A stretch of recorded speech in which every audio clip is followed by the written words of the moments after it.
गोविंद पानसरे लिखित शिवाजी कोण होता या पुस्तकाची पहिली आवृत्ती एप्रिल 1988 मध्ये प्रकाशित झाली. हे पुस्तक वाचल्यानंतर सर्वोच्च न्यायालयाचे माजी न्यायमूर्ती PB सावंत यांनी एक पत्र गोविंद पानसरे यांना लिहिलं होतं. हे पत्र या पुस्तकामध्ये छापण्यात आलेलं आहे. पत्राची तारीख आहे 29 मे 1988. प्रिय गोविंदराव, आपले शिवाजी कोण होता हे पुस्तक वाचले. हे पुस्तक लिहून आपण पुरोगामी चळवळीवर व समाजावर फार मोठे उपकार केले आहेत. या पुस्तकाचा प्रसार सर्वत्र झाला पाहिजे. विशेषतः अतिगाम्यांच्या जाळ्यात अडकलेल्या तरुणांपर्यंत ते पोहोचले पाहिजे.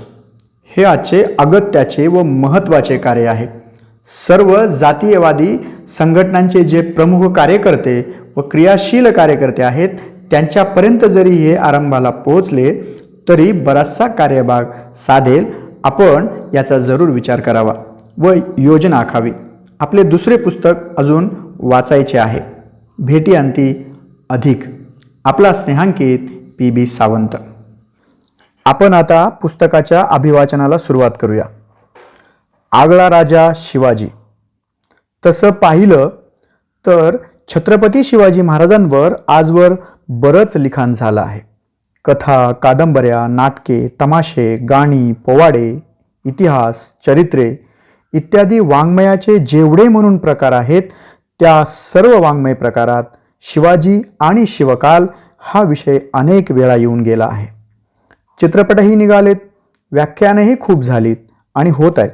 पण एवढं सारं होऊनही शिवकालाची, शिवाजी महाराजांची आणि त्यांच्या कार्यास प्रेरणा ठरलेल्या कारणांची जी प्रतिमा सामान्य जनमानसात निर्माण झाली आहे ती इतिहासाशी इमान असलेली प्रतिमा आहे असं म्हणवत नाही.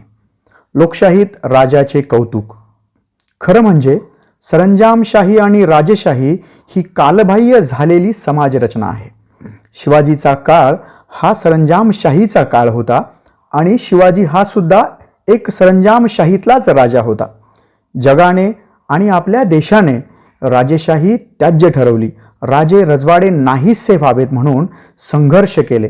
राजे रजवाडे नाहीसे केले आणि हे सर्व बरोबरच केले. राजेशाही मोडून त्या जागी आपण लोकशाही आणली, हे सुद्धा बरोबरच केले. शिवाजीने स्थापन केलेल्या राज्याचे शिवाजीनंतर जे काही झाले त्यावरून सुद्धा राजेशाही ही स्वीकारण्याजोगी व चालू ठेवण्याजोगी समाज व्यवस्था नव्हती हेच सिद्ध होतं. प्रगत अशा ब्रिटिश भांडवलशाही साम्राज्यशाहीसमोर भारतातील सरंजामशाही टिकाव धरू शकली नाही.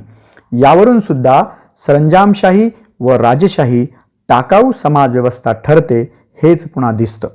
पण मग या आधुनिक लोकशाहीत एका राजाचा उदो का व्हावा? त्या राजाच्या विचारात आणि व्यवहारात आणि चरित्रात असं काय आहे की त्यामुळे लोकशाहीत सुद्धा त्याचं स्मरण स्फूर्तिदायक ठरावं? तसं राजे खूप होऊन गेले, पण सर्व राजांची काही अशी आठवण केली जात नाही. त्या राजांच्या जयंत्या किंवा मयंत्या कोणी साजऱ्या करीत नाही. त्या राजांचे जे कोणी वारस हयात असतील ते कदाचित करीत असतील. क्वचित कोणाच्या बाबतीत त्या राजांच्या संस्थानात समाविष्ट असलेल्या प्रदेशातील काही लोक कुठे कुठे असे करीत असतील. परंतु शिवजयंती जितक्या विस्तृत प्रदेशात, जितक्या मोठ्या प्रमाणात आणि ज्या उत्साहाने, उमेदीने व स्फूर्तीने साजरी केली जाते तसं इतर कुणाही राजाच्या बाबतीत घडत नाही. असं का व्हावं? इतर राजांपेक्षा या राजात काय वेगळेपण होतं की ज्यामुळे असं घडत आलं आहे? शिवकालीन किंवा त्याच्या आगेमागे होऊन गेलेल्या इतर राजांपेक्षा शिवाजीत असं काय वेगळेपण होतं? हे वेगळेपण समजावून घेतलं तर शिवकालाचा व शिवचरित्राचा नीट उलगडा होईल. राज्य संस्थापक. पहिली गोष्ट म्हणजे शिवाजी हा कोणी अगोदर तयार केलेल्या गादीवर वारसा हक्काने बसलेला आयतोबा नव्हता. आयत्या पीठावर रेघोट्या उठवणे सोपं असतं, त्यात फारसं कौतुकास्पद काही नसतं. वारसा हक्काने राजे बनलेले अनेक होऊन गेले. शिवाजी वारसा हक्काने राजा बनला नव्हता, त्याने राज्य निर्माण केलं. तो राज्य संस्थापक होता. राज्य निर्माण करणं सोपं नव्हतं व नसते. शिवाजीने ते केलं. इतरांनी स्थापलेल्या राज्यावर बसणं आणि स्वकर्तृत्वावर राज्य निर्माण करणं यात खूप फरक आहे. शिवाजीने जेव्हा राज्य निर्माण केलं तेव्हा इतरांच्या मनात तसा विचार सुद्धा येत नव्हता. मग तसा व्यवहार होण्याची गोष्ट दूरच. या किंवा त्या शाहीची इमाने इतबारी चाकरी करावी, या किंवा त्या दरबाराची मर्जी राखावी, त्यासाठी लाचारी पत्करावी आणि कसे तरी करून इनाम मिळवावे, जहागिरी मिळवावी आणि त्यातच आयुष्याची इति कर्तव्यता मानावी असं इतर राजे करीत. त्या काळात शिवाजीने राज्य स्थापनेची मनीषा बाळगली, तसा विचार केला, त्याची नीट योजना आखली आणि तसा व्यवहार करून राज्य स्थापन केलं. तथापि राज्य स्थापन करणारा शिवाजी हा काही एकमेव राजा नव्हता. काही थोडे इतरही होते. त्या थोड्या इतरांना सुद्धा जनमानसात शिवाजीला मिळालं तसं स्थान मिळालेलं नाही. आपले कार्य, आपले राज्य. शिवाजी महाराजांच्या कार्याचे आणि राज्याचे इतर राजांच्या कार्याहून आणि राज्याहून सर्वात ठळक वेगळेपण कोणतं? शिवाजीचे कार्य आणि शिवाजीचे राज्य त्या राज्यात राहणाऱ्या सर्वसामान्य माणसाला, रयतेला आपलं वाटत होतं. हेच ते ठळक वेगळेपण आहे असं मला वाटतं. खरं म्हणजे एखादं राज्य चांगलं की वाईट हे ठरवण्याची सर्वोत्तम कसोटी कोणती? तर त्या राज्यातील प्रजेला, सामान्य प्रजेला, बहुसंख्य प्रजेला, बहुजनाला हे राज्य आपले आहे असं वाटतं. ते राज्य उत्तम समजावं. आपण सध्या लोकशाही राज्यात राहतो. जगात अनेक देशात आपल्या देशातल्यासारखी लोकशाही आहे. या लोकशाही राज्यातील प्रजेला, बहुसंख्य सर्वसामान्य प्रजेला ही राज्य आपली वाटतात का? आपल्या देशात जे काही चालले आहे ते आपल्यासाठी चालले आहे असं बहुसंख्य जनतेला वाटतं का? मला वाटतं याचं प्रामाणिक उत्तर नाही असं आहे. लोकांनी निवडून दिलं असलं तरी सध्याचे लोकशाही राज्य व त्या राज्यात जे कार्य चालू आहे ते प्रजेला आपले आहे, आपल्यासाठी चालले आहे असे वाटत नाही. शासन संस्थेची एक उत्तम व्याख्या आहे, जी लोकातून निर्माण होते पण वाढत्या गतीने लोकांपासून अलग पडते, ती शासन संस्था. सध्याचे लोकशाही राज्य लोकातून निर्माण झाले आहे व लोकांपासून अलग पडते आहे, वाढत्या गतीने अलग पडते आहे. याचा अर्थ आजच्या तथागतित लोकशाहीपेक्षा शिवकाळातली सरंजामशाही प्रगत होती असा नाही. शिवकाळ आणि आपण यात 350 वर्षांचं अंतर आहे. आता सरंजामशाही तर उपयोगाची नाहीच, पण सध्या जी व जशी लोकशाही आहे ती सुद्धा सामान्य जनांच्या दृष्टीने उपयोगाची राहिलेली नाही असा याचा अर्थ आहे. आत्माहुतीच्या प्रेरणा. शिवाजीचे कार्य हे आपले कार्य आहे असे त्या काळातील रयतेला वाटत होतं. याची अनेक उदाहरणे आहेत. प्रचंड फौजपाट्यासह सिद्दी जोहर आणि फाजल खान पन्हाळगडाला वेढा देऊन बसला होता. महिने उलटले तरी वेड्यात ढील पडत नव्हती. नेताजी पालकराने सिद्दी हिलालच्या साह्याने वेड्यावर केलेला हल्ला नाकामयाब झाला. शिवाजीच्या सेनापतीला हार पत्करून पळून जावे लागले होते. स्वतःच्या मुलाला वाचवायला गेलेला इमानी सिद्दी हिलाल शत्रूच्या हाती सापडला होता. वेड्यात अडकून पडलेल्या शिवाजीराजांना सुटकेचा मार्ग सापडत नव्हता. अशा वेळी लढ्यातील पातळ जागा शोधून गुपचूपपणे विशाळगडावर पळून जाण्याचा बेत रचला गेला. या बेताचा एक भाग म्हणून एक खोटा शिवाजी तयार करण्यात आला.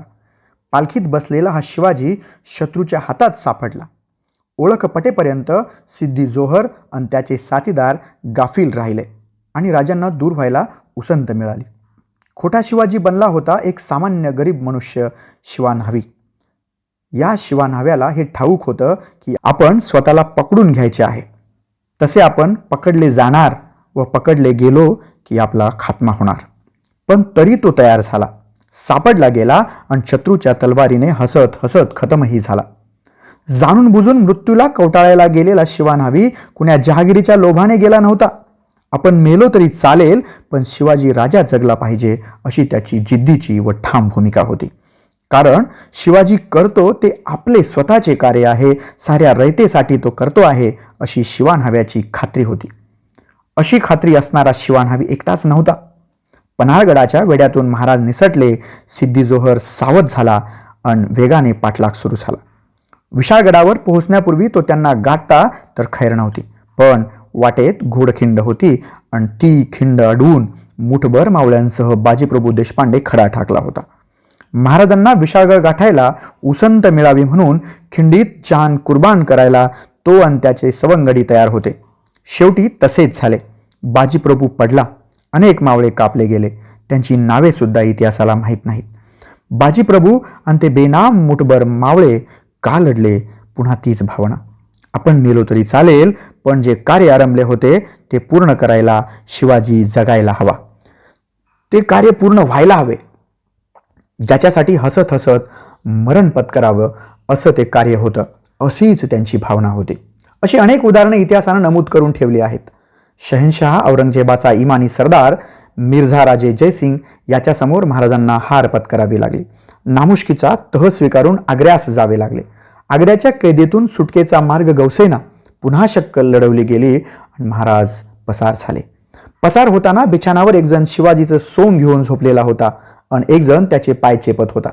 पसार व्हायला संधी मिळावी, डाव उघडकीस यायला उशीर व्हावा आणि मिळेल तेवढ्या वेळेत राजांनी दूर निघून जावं म्हणून ही रचना केली होती. मृत्यूला सामोरे जायला मागे राहिले होते मदारी मेहतर आणि हिरोजी फर्जंद. लवकर असो अगर उशीर असो, डाव उघडकीस येणार. आपण पकडले जाणार आणि बेमौत मारले जाणार याची मदारी मेहतरला आणि हिरोजी फर्जंदला जाण नव्हती. मृत्यूला कवटाळून आत्माहुती द्यायला ते दोघे का तयार झाले? पुन्हा तेच उत्तर. शिवाजीने आरंभलेले कार्य मोलाचं आहे. ते पूर्ण व्हायला हवं, टिकायला हवं. आपण मेलो तरी चालेल हीच ती भावना. आपण मेलो तरी चालेल पण शिवाजी जगला पाहिजे असं वाटायला लागावं अशी किमया शिवाजीराजे करू शकले. इतर राजांना ते शक्य नव्हतं. इतर राजांसाठीही लढणारे होते, नाही असं नाही.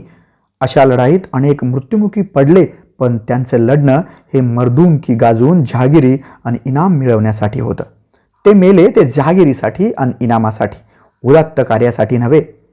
शिवकार्यात लढवय्ये सैनिक तर सहभागी होतेच, परंतु सर्वसामान्य रयत सुद्धा आपल्या परीनं सहभागी होते आणि हे फार महत्त्वाचं होतं. राजाच्या कार्यात जेव्हा रयत मनापासून सहभागी असते तेव्हा ते कार्य यशस्वी होतं. खरं म्हणजे ते कार्य राजाचं नसतं तर सर्व रयतेचं असतं आणि म्हणूनच यशस्वी होतं. रयतेच्या स्वराज्य कार्यातील सहभागाचं ऐतिहासिक सत्य एका प्रतिभावान कवीनं सोप्या आणि रोखठोक भाषेत कविता करून नोंदवून ठेवलं आहे. कवितेचं ध्रुपद आहे, खबरदार जर टाच मारुनी जाल पुढे, चिंदड्या उडवीन राई राई एवढ्या. कवी वर्णन करतो एका छोट्या प्रसंगाचं. धामधुमीचा काळ आहे. सैनिक शिपाई तर सोडाच, पण शेत नांगरणारा साधा शेतकरी सुद्धा सावध आहे. कुणाचे सैनिक कुठे जातात इकडं त्याचं लक्ष आहे. स्वराज्य कार्यात दगाफटका करणारा कुणी आढळला तर त्याला हटकला पाहिजे अशी सगळीकडे भावना आहे. बांधावरून 4 घोडेस्वार जाऊ पाहतायत. शेतकऱ्यांचा 10-12 वर्षाचा कोवळा पोरगा धिटाईनं त्यांना अडवतो आणि सांगतो, खबरदार पुढे जाल तर चिंधड्या उडवीन. तुम्ही कोण आहात? कुठे चाललात? वगैरे वगैरे. हा चिमुरडा पोरगा शस्त्रसज्ज घोडेस्वारांना दम देतो. भीत नाही. त्याला वाटतं आपण सुद्धा हे केलं पाहिजे. हे आपलं कार्य आहे. शिवाजी राजा काहीतरी चांगलं करतोय, आपण त्यात भाग घ्यायला पाहिजे. पुढे कवी सांगतो, हा चिमुरडा पोरगा ज्या घोडेस्वाराला दम देत होता तो स्वतः शिवाजी राजाच होता. त्या पोराने शिवाजी पाहिलाच नव्हता. ओळख दे काही नाही, देणं घेणं काही नाही, पण तो शिवाजीच्या कामात मदत करू पाहतो, त्यासाठी धोका पत्करतो. शिवकाळामध्ये शिवाजीच्या सर्व सहकार्यात, सर्व सैनिकात आणि सर्व रयतेत ही भावना शिवाजी तयार करू शकला. यातच त्याचं वेगळेपण सामावलेलं आहे. असामान्य पराक्रम होतात ते असामान्य कार्याच्या सिद्धीसाठी केलेल्या लढायातच. इस्टेटीच्या लोभाने जे लढतात आणि मरतात त्यांची नोंद ठेवावी असं इतिहासाला वाटत नाही. लढाईच्या धुमश्चक्रीत अनेकदा छोटी मोठी माणसं भीमपराक्रम गाजवतात. युद्धाच्या धुंदीत मरणही पत्करतात. जहागिरी मिळवण्यासाठी किंवा मिळवलेल्या टिकवण्यासाठी पराक्रम सुद्धा केले गेले आहेत. पण लोभा प्रलोभना विना जाणून बुजून मृत्यूला कवटाळणाऱ्या पराक्रमाची जातच वेगळी असते. शिवाजीचे सहकारी व त्याची रयत शिवाजीच्या कार्यात सर्वस्वाचा त्याग करीत सहभागी होती. ही गोष्ट निर्विवाद आहे. शिवाजीच्या काळातील त्याच्या रयतेला शिवाजीचे कार्य व शिवाजीचे राज्य हे आपलं राज्य आहे असं वाटत होतं. याबाबत शंका घ्यायला जागा नाही. पण असं का होतं? शिवाजीनं असं काय केलं होतं की रयतेला त्यानं आरंभलेलं कार्य आपलं वाटावं? इतर समकालीन किंवा मागे पुढे झालेल्या राजांना जी रयतेची निष्ठा मिळाली नव्हती ती शिवाजीराजांना का मिळाली, असा खरा प्रश्न आहे. इतर राजे रयतेशी वागत ती रीत आणि शिवाजी महाराज रयतेशी वागत ती रीत, यात जो फरक होता त्या फरकात या प्रश्नाचं उत्तर आहे. जहागिरी, इनामदारी, वतनदारी व गावगाडा. त्या काळी सर्वसामान्य जनता राजा कोण आहे, कोण आला, कोण गेला या संबंधी फिकीर करीत नसे. कुणीही राजा आला किंवा गेला, कुणाचेही राज्य आले तरी सामान्य रयतेच्या जीवनात फरक पडत नव्हता. गाव जवळ जवळ स्वयंपूर्ण होतं. गावगाड्याची स्वयंपूर्ण यंत्रणा होती. पाटील होता, कुलकर्णी होता, 12 बलुती होती. ते गाव चालवत होते, गावगाडा हाकीत होते. राजे बदलले तरी या गावगाड्यात फरक पडत नव्हता. वतनदार होते, ते भरमसाठ वसुली करीत होते, रयतेवर अन्याय करीत होते. त्यांच्या विरुद्ध दाद मिळत नव्हती आणि मिळणार नव्हती म्हणून कोणी मागत नव्हते. राजे बदलले तरी कुलकर्णी, पाटील, वतनदार, देशमुख, जहागीरदार तेच असत. हे सर्वजण पटापट निष्ठा बदलत. ज्याचा जय झाला असेल, ज्यांचं राज्य आलं असेल त्याला निष्ठा अर्पण करीत, स्वतःची वतने शाबूत राखीत, रयतेचा छळ करीत, वसुली करीत आणि राजाला हिस्सा नेऊन देत. जोवर छळ चालू होता तोवर रयतेला आपल्याकडून वसूल केलेला पैसा व माल वतनदार कोणत्या राजाला नेऊन देतात व किती देतात याच्याशी कर्तव्य नव्हतं. सर्वच राजे लुटारू किंवा लुटारूंचे म्होरके अशी रयतेची रास्त समजूत होती, म्हणून ते राजात फरक करीत नसत. यासंबंधी इतिहासाचार्य राजवाडे यांनी महिकावतीची बखर या पुस्तकाच्या प्रस्तावनेत म्हटलं आहे की गेल्या 3000 वर्षात हिंदुस्थानात जी देशी आणि परदेशी सरकारी होऊन गेली ती सर्व प्रकारच्या पोटभरू चोरांची झाली व सरकार म्हणजे उपटसुंब चोरांची टोळी अशी हिंदू गावकऱ्यांची अंतस्थ प्रामाणिक समजूत आहे.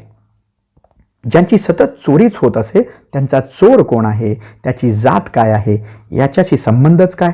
म्हणून राजा कोण आला किंवा कोण गेला याच्याशी रयतेला कर्तव्य नव्हतं.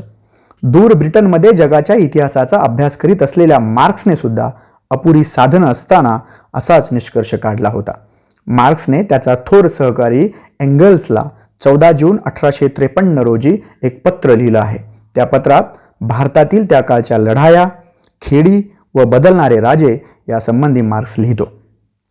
जरी काही वेळेला खेड्यांनाच युद्ध, दुष्काळ, साथी यांनी धोका पोहोचला तरी तेच नाव, त्याच सरहद्दी, तेच हितसंबंध, तीच कुटुंबे सुद्धा शतकानुशतके सातत्य टिकून आहेत.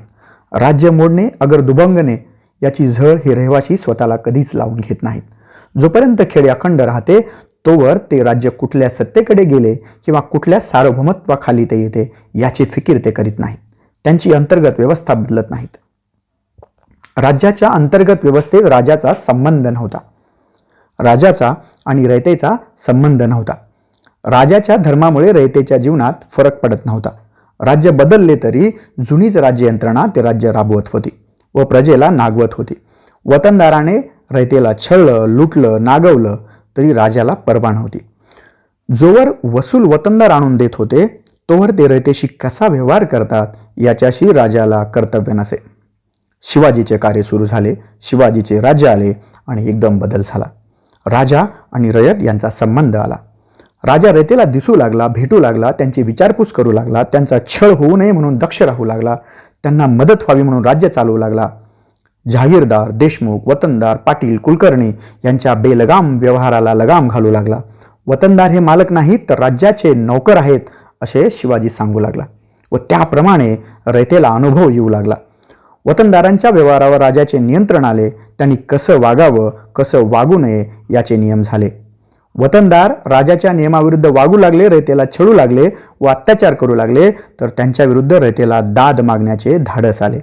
कारण रयतेने केलेल्या तक्रारींची चौकशी होऊन प्रसंगी मुजोर वतनदारांना जरब बसेल अशी कठोर शिक्षा होऊ लागली. शिवाजीच्या रयतेला हे सारंच नवं होतं. कुठं घडत नव्हतं असं होतं. त्यांना फरक जाणवत होता आणि राजाकडे व राजाच्या कार्याकडे पाहण्याचा त्यांचा दृष्टिकोन बदलत होता. राजा व राज्यकार्य त्यांना आपलं वाटू लागलं होतं. रयतेची कणव असलेला राजा. पुणे परगणा ही शिवाजीचे वडील शहाजी यांची जहागिरी होती. अगदी लहान वयातच शिवाजीने या परगण्याची व्यवस्था पाहावी अशी व्यवस्था केली गेली होती. हा परगणा मोगल व आदिलशाही यांच्या सरहद्दीवरील प्रदेश होता.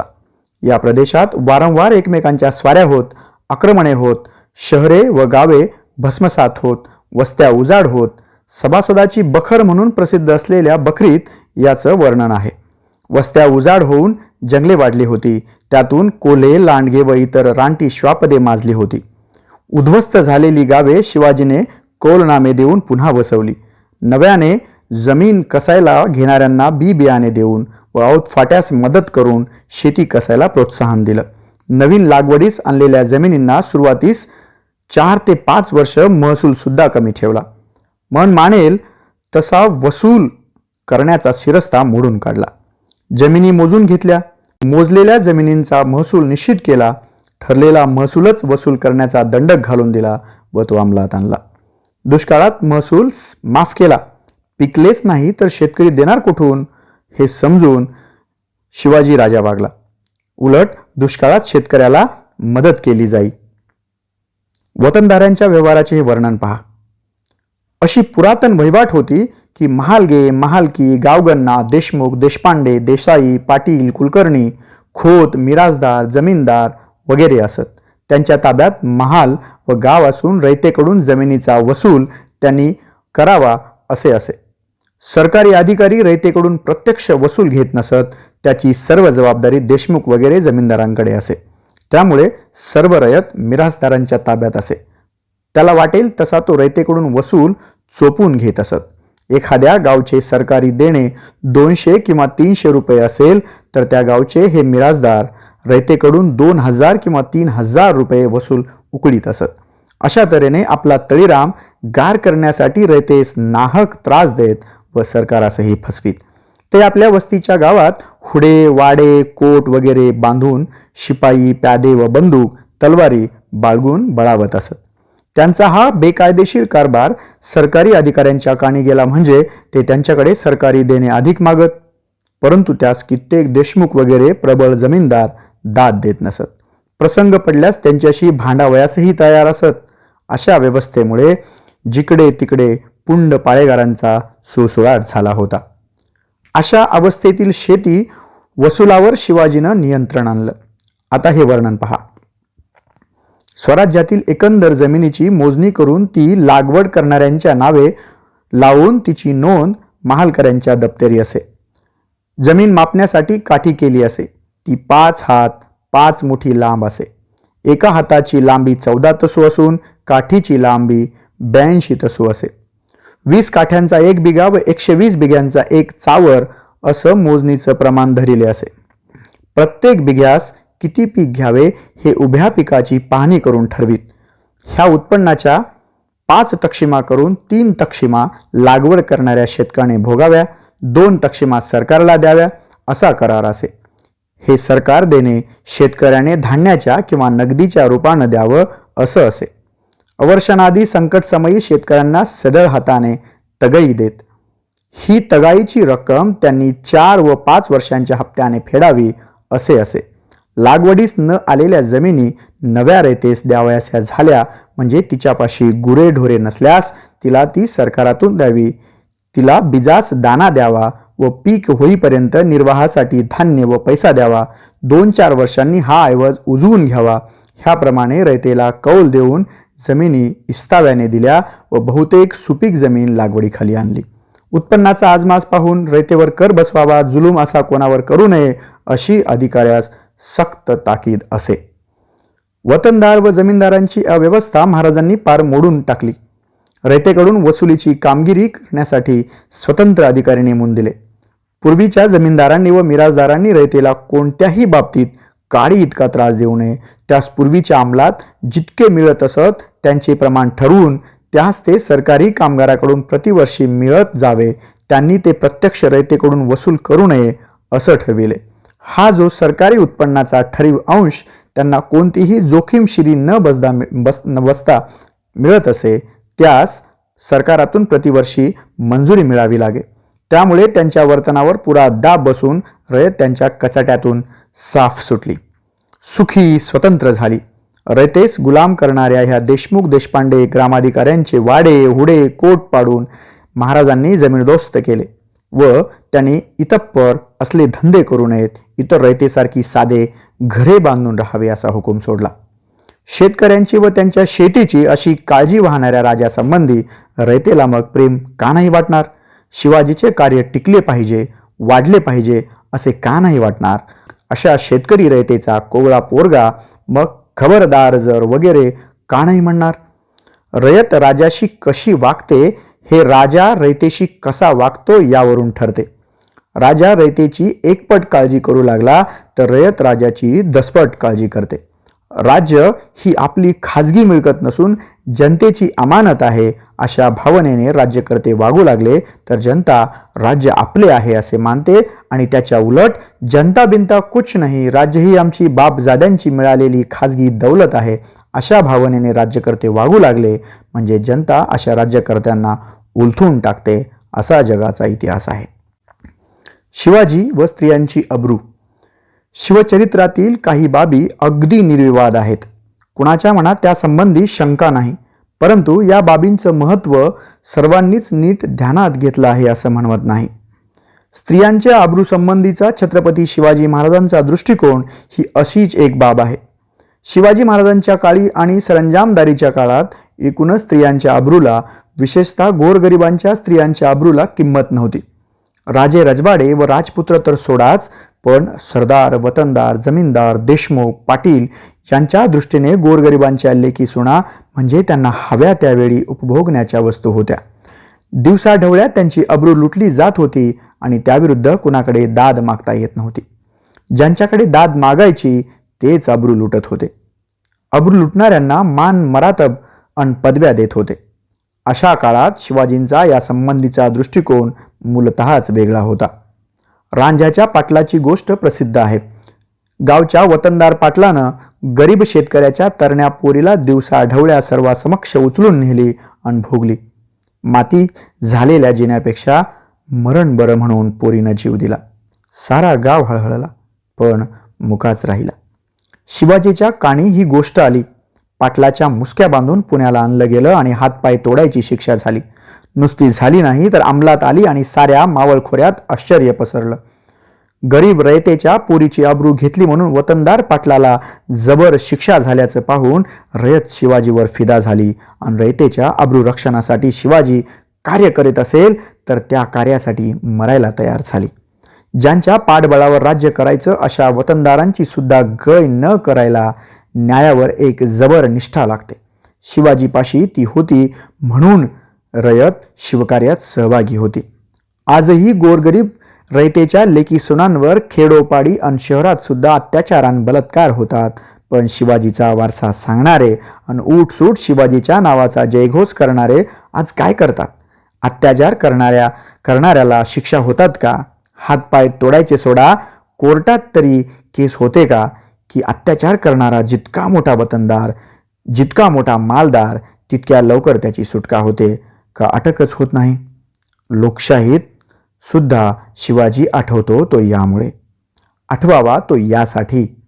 स्वतःच्या नातेवाईकांच्या आणि अधिकाऱ्यांच्या पापावर पांघरून घालून पुन्हा वर कुणी शिवाजीचं नाव घ्यायला लागला तर शिवाजीची आठवण करून त्याला जाब विचारायला पाहिजे. शिवाजी आठवावा तो यासाठी. रांझ्याच्या पाटलाची हकीकत हा अपवाद नाही, अशा इतरही कथा आहेत. 1678 मध्ये सकुची गायकवाड नावाच्या सेनापतीनं बेळवाडीच्या किल्ल्याला वेढा दिला होता. या किल्ल्याची किल्लेदार एक स्त्री होती. तिचं नाव सावित्रीबाई देसाई. या बहादूर स्त्रीने 27 दिवस किल्ला लढवला, पण सकोजीने शेवटी किल्ला जिंकला आणि विजयाच्या उन्मादात सूड भावनेनं सावित्रीबाईवर बलात्कार केला. ही बातमी ऐकून शिवाजी संतापला.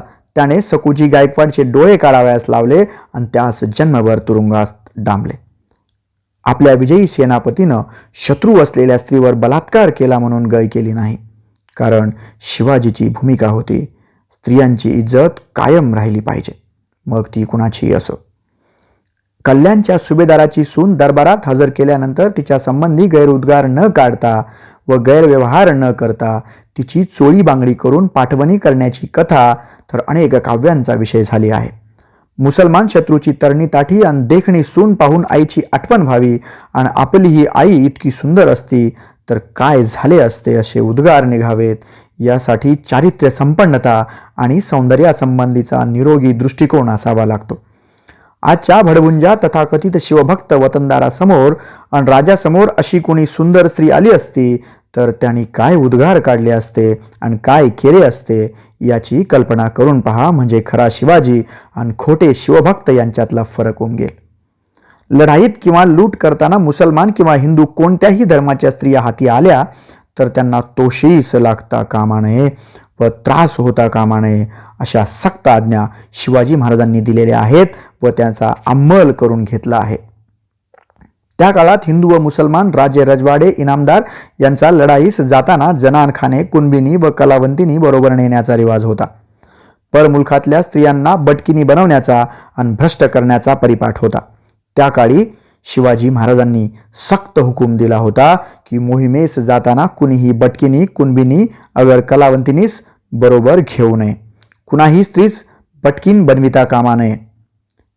21व्या शतकाच्या उंबरठ्यावर असलेल्या भारतातील पुरोगामी न्यायी महाराष्ट्र राज्यात आजही स्त्रियांवर बलात्कार होतात आणि बलात्काराकडे दुर्लक्ष करणारे इतकेच नव्हे तर बलात्कार करणाऱ्यास पाठीशी घालणारे शिवाजीच्या नावाने जय जयकार करतात आणि आपण शिवाजीचे वारसदार आहोत म्हणून सांगत फिरतात. समजा शिवाजी आज आला तर या शिवभक्तांचे काय करील. शिवाजी व राज्यकारभाराची भाषा. भारतात भाषिक राज्य होऊन 37 वर्ष होऊन गेली. महाराष्ट्र हा एक भाषिक प्रांत होऊनही 30 वर्ष होत आली, पण अजूनही महाराष्ट्रातला राज्यकारभार इंग्रजीत चालतो. ज्यासाठी एक भाषिक राज्य केले तो हेतू कधी साध्य होणार आहे कुणास ठाऊक. परकीय इंग्रज साहेबाला 150 वर्ष लढून समुद्रपार घालवला, पण साहेबांची भाषा जी बोकांडी बसली ती काही दूर गेली नाही. अजूनही यतेदेशीय साहेब इंग्रजीतच बोलतात. चांगलं इंग्रजी बोलणं प्रतिष्ठेचं समजतात आणि ज्याला इंग्रजी येत नाही वा चांगलं येत नाही त्याला गावंढळ समजतात. शिवकालीन राज्यकारभाराची भाषा मुख्यत्वे फारशी होती. कोणतीही भाषा चांगली किंवा वाईट नसते, पण लोकांना फारशी समजत नव्हती. साहजिकच न समजणाऱ्या भाषेतील राज्यकारभार रयतेला आपला वाटत नव्हता. काय चालतं कळत नव्हतं. शिवाजीनं विचारपूर्वक राज्यभाषा कोश करायचं काम सुरू केलं. प्राकृतात कारभार सुरू केला. तो लोकांना आपला वाटू लागला. शिवाजीचे राज्य लोकांना आपले वाटू लागले. शिवाजी आणि रयत. रयतेचा सामान्य गोरगरीब जनतेच्या लेकी सुनांच्या अब्रूसंबंधी शिवाजी महाराजांचा दृष्टिकोन जसा त्या काळातील इतरांपेक्षा वेगळा होता तसाच रयतेच्या संपत्ती संबंधीचा दृष्टिकोनही खूप वेगळा होता. रयतेची संपत्ती म्हणजे कुणाही दांडगेश्वराने लुटायची वस्तू अशी त्या काळी रीत होती. त्या काळी सारख्या लढाया होत. पायदळ व घोडदळ हे सैन्य सारखे एका ठिकाणाहून दुसरीकडे मोहिमेसाठी फिरत असे. हे सैन्य गावाहून जाऊ लागले किंवा मुक्कामास राहिले तर रयतेच्या संपत्तीचे काय होईल. उभ्या पिकातून घोडदळ सुसाट जाईल. वर्षभर राबवून निर्याच्या घामाने पोचलेले आणि हातातोंडाला आलेले तयार पीक बघता बघता भुईसपाट होईल. ज्याच्या राज्यात राहतो त्याच राजाचे सैन्य असं करीत असे, मग तक्रार कुणाकडे करणार आणि दाद कोण घेणार. स्वतःच्या नशिबाला दोष देत घरातल्या घरात रडत कुडत बसण्याखेरीज दुसरं काही करायला वाव नसे. असं बेगुमान वागण्याची सैन्याला मुभा होती. त्या काळात शिवाजीनं सैन्याला आदेश दिले आहेत की कोणत्याही मोहिमेवर कोणत्याही सैन्याच्या तुकडेने शेतकऱ्यांच्या उभ्या पिकातून जाता कामा नये, पिकाची नासाडी होता कामा नये. कल्पना करून पहा. उभ्या पिकातून बेदरकारपणे दौडत जाणारे व उभे पीक मातीमोल करणारे सैन्य वर्षानुवर्षे पाहण्याचा प्रसंग ज्यांच्यावर येत असेल त्यांना जर पिकातून न घुसता रस्त्याने जाणारे आणि पिकाचे जराही नुकसान होऊ नये अशी दक्षता घेणारे शिवाजीचे सैन्य पाहायला मिळाले तर त्यांना काय वाटले असेल. रयतेच्या पिकांची काळजी करणारा राजा, त्याच्या आज्ञेप्रमाणे वागणारे सैन्य आणि हे सर्वजण करीत असलेले कार्य या संबंधी रयतेला काय वाटले असेल. हा राजा, हे सैन्य आणि हे कार्य आपलं आहे असं रयतेला का नाही वाटणार. इतरांकडून त्या काळी नुसती पिकाची नासधूसच होत नसे तर बळजबरीही होत असे. सैन्याचा आणि सरदारांचा गावी मुक्काम पडला तर काय होईल. सैन्यातील घोड्यांची दाना वैरण गावातल्या रयतेकडून घेतली जाईल. सैन्याची सरबराई गावालाच करावी लागे आणि मग गावचा वतनदार पाटील किंवा कुलकर्णी गावातील ज्यांच्याकडे जे असेल ते काढून घेऊन मुक्कामास आलेल्यांची बर्दास्त ठेवी. ज्या काळात सैन्य आणि सरदार असे वागायला चटावले होते, दैवावर भरोसा ठेवून अशा आपत्ती सहन करायची सवय ज्या काळी रयतेला लागली होती, त्या काळी हा एक सत्पुरुष येतो आणि सक्त आज्ञा करतो की रयतेच्या भाजीच्या देठालाही हात लावता कामा नये. सैन्यातील घोड्यांना दानावैरणी लागली तर रोख रक्कम देऊन खरेदी झाली पाहिजे. सैन्याचा रयतेला त्रास होता कामा नये आणि नुसती आज्ञा देत नाही तर त्याची सक्त अंमलबजावणी करतो. रयतेच्या कष्टाची ही अपूर्व कणव शिवाजीच्या रयतेच्या निष्ठा देऊन गेली. आज तसे सरदार नाहीत आणि तसे घोडदळही नाही, पण नवे सरदार आहेत. घोडदळ नसले तरी मोटार दळ आहे. मोहिमेवर नसले तरी आजही हे नवे सरदार मोटारीच्या काफल्यासह पाहणी करण्यास व भेट देण्यास गावोगाव मुक्कामास असतात. आज हे नवे दळ गावोगावी कसे वागते? सरबराईस कामी आलेल्या कोंबड्यांचे पैसे मालकाला मिळतात का? सरबराईचा खर्च मुक्कामास आलेले नवे सरदार स्वतःच्या मिळणाऱ्या पगारातून व कमाईतून करतात का? गावगणनाचे पाटील, कुलकर्णी आणि छोटे अंमलदार रोख देऊन वस्तू खरेदी करतात का? काय करतात हे? या सर्वांच्या घरात आणि हपिसात शिवाजी महाराजांचा फोटो लावलेला असतो आणि हे शिवाजी महाराजांचा जय जयकार करीत असतात. शिवाजीपासून हे काय शिकले? यांचा शिवाजी कोणता? खरा शिवाजी कोणता? रयतेच्या भाजीच्या देठाला सुद्धा हात न लावण्याची शिवाजीची आज्ञा यांना सांगावी की नको? स्वराज्य संरक्षणाच्या कार्यासाठी सुद्धा रयतेला जाच होऊ नये म्हणून हा राजा कमालीची काळजी करताना आढळतो. शिवकालीन राजनीती रामचंद्रपंत अमात्य यांच्या आज्ञापत्रात आढळून येते. या आज्ञापत्रातील वेगवेगळ्या आज्ञांमधून अमात्यांचा बारकावा स्पष्ट दिसतो. रयतेसंबंधी प्रीती, मनाचा कोमलपणा आणि सूक्ष्मदृष्टी या सर्वांसाठी पुढील आज्ञा पहा. छत्रपतींच्या आरमार उभारणीच्या कार्यात लाकडाचे महत्त्व कितीतरी मोठे. त्याशिवाय आरमार कसे उभारणार? त्या काळी जंगले दाट होती आणि लाकूडही विपुल प्रमाणात उपलब्ध होतं. तरीसुद्धा खालील आज्ञा कशी आहे पहा. स्वराज्यातील आंबे, फणस हेही लाकडे आरमाराच्या प्रयोजनाची, परंतु त्यास हात लावू देऊ नये. काय म्हणून? तर ही झाडे वर्षा 2 वर्षात होतात असे नाही. रयतांनी ही झाडे लावून लेकरांसारखी ही बहुतकाळ जतन करून वाढविली. त्यांचे दुःखास पारावार काय? कदाचित एखादे झाड बहुत जीर्ण होऊन कामातून गेले असले तरी त्याचे धन्यास राजी करून घेऊन द्रव्य देऊन त्याचे संतोषे तोडून द्यावे.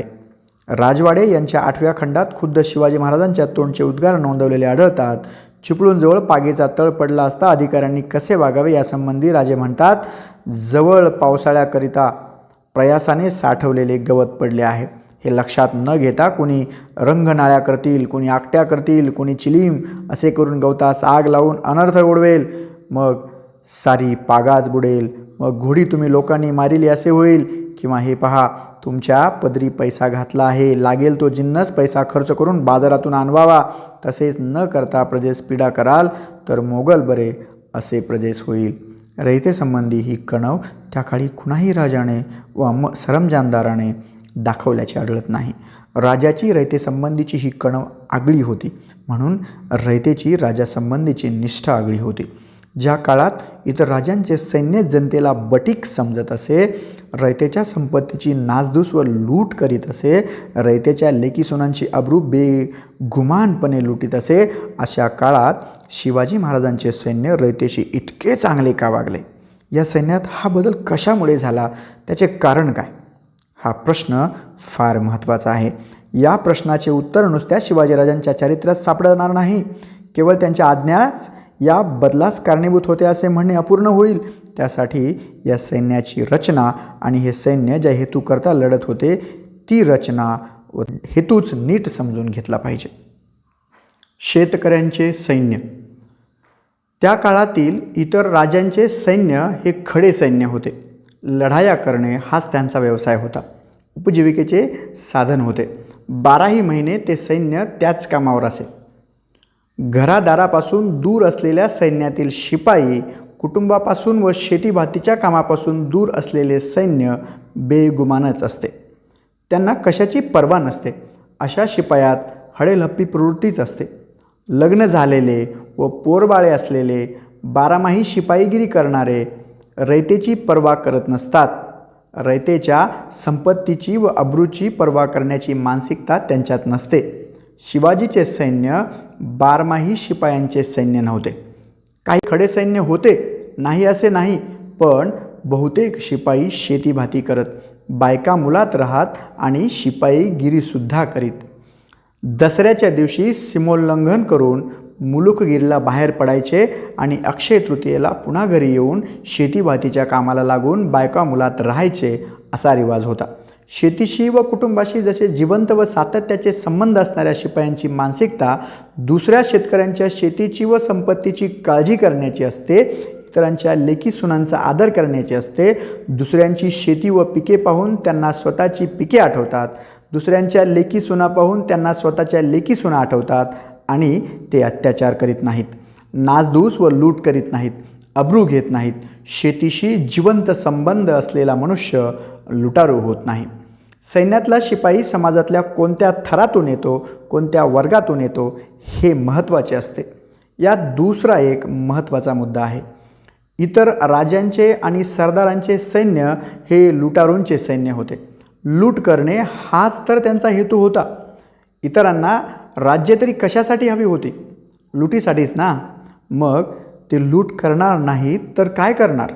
सैनिकी सामर्थ्याच्या जोरावर चैन करायची, हाच ज्यांचा हेतू, ते रयतेच्या आबरूची व संपत्तीची पर्वा कशी करणार? शिवाजीच्या राज्याचा हेतू, शिवाजीच्या शिपाई बनलेल्या शेतकरी सैन्याचा हेतू लूट करणे नव्हता, तर लूट थांबवणे हा होता. वर्षानुवर्ष केलेल्या लुटीचा अन्यायाचा प्रतिकार करायला जे सैन्य उभे ठाकले होते, ते लूट कसे करणार? अन्यायाचा प्रतिकार करायला जे उभे राहतात, ते स्वतः अन्याय करीत नसतात. याचा अर्थ शिवाजी महाराजांच्या सैन्यानं कधीही आणि कुठेही लूट केली नाही असा नाही. परमुलखात जाऊन लूट केली होती. सुरतेची लूट तर प्रसिद्ध आहे, परंतु ही लूट करताना गरज म्हणून व आवश्यक म्हणून संपत्तीची लूट केली, इतरांच्या आबरूची नव्हे. यात आणखी एक मुद्दा आहे. इतर राजे सैनिकांना पगार न देता लुटीतला हिस्सा देत. स्वाभाविकच सैनिक जास्तीत जास्त लूट करीत.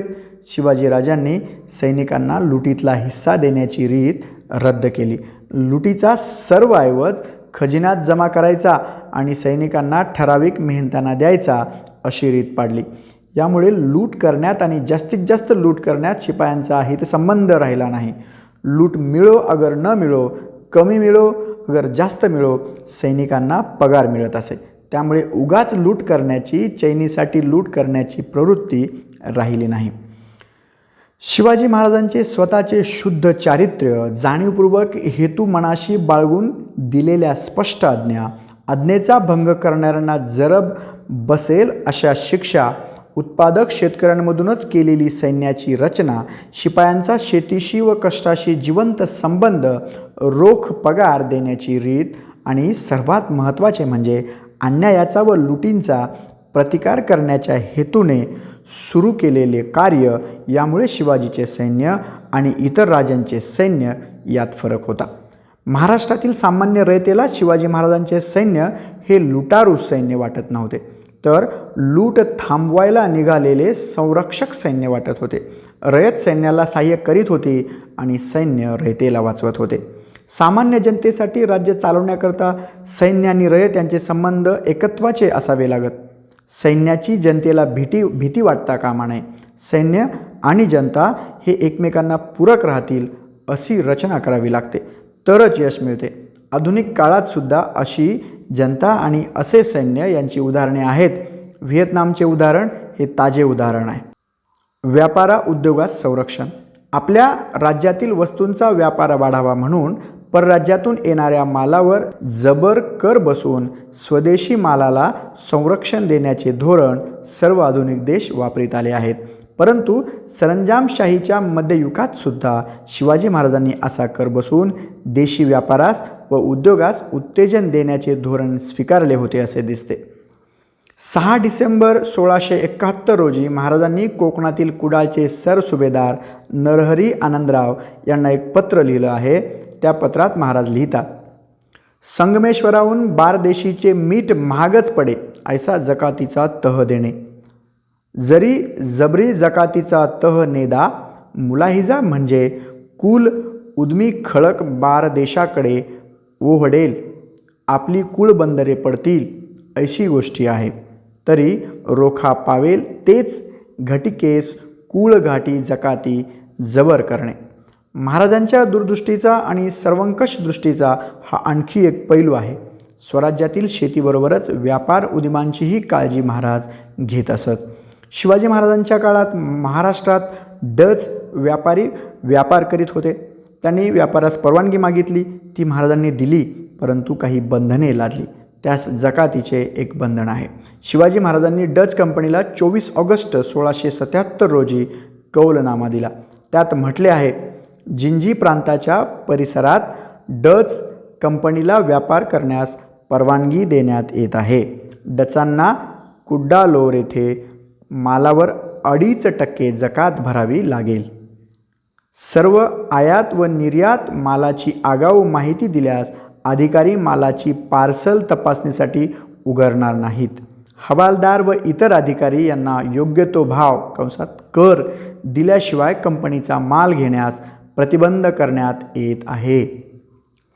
गुलामांच्या व्यापारास बंदी. वर उल्लेखलेल्या कौलनाम्यात किंवा करारात गुलामांच्या व्यापारास प्रतिबंध करणारे एक महत्त्वाचे व आजवर बऱ्याच प्रमाणात दुर्लक्षित झालेले एक कलम आहे.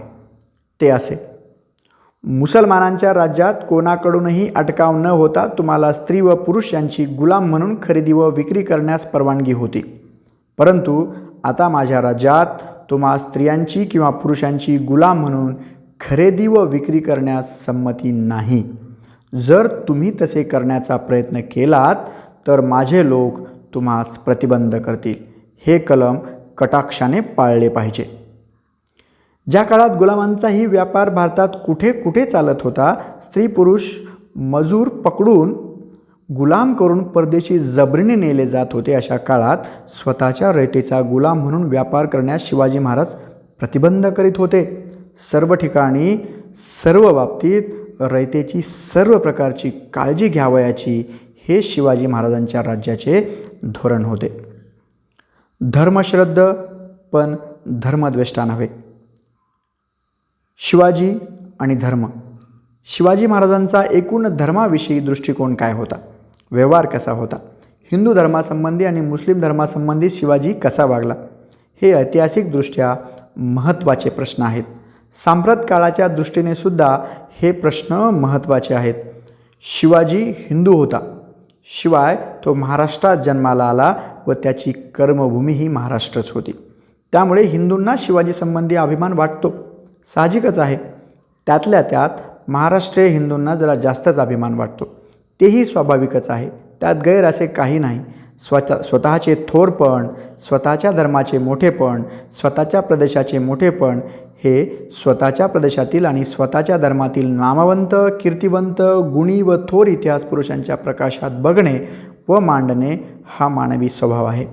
त्या प्रदेशातील, त्या धर्मातील अशा थोर व्यक्तींची संख्या जितकी कमी असेल तितक्या जास्त प्रमाणात हा अभिमान दुणावतो. तथापि स्वधर्मातील थोर पुरुष म्हणून त्या पुरुषाची जी प्रतिमा आपण निर्माण करतो ती अनेकदा अनवधानाने भडक रंगवली जाते.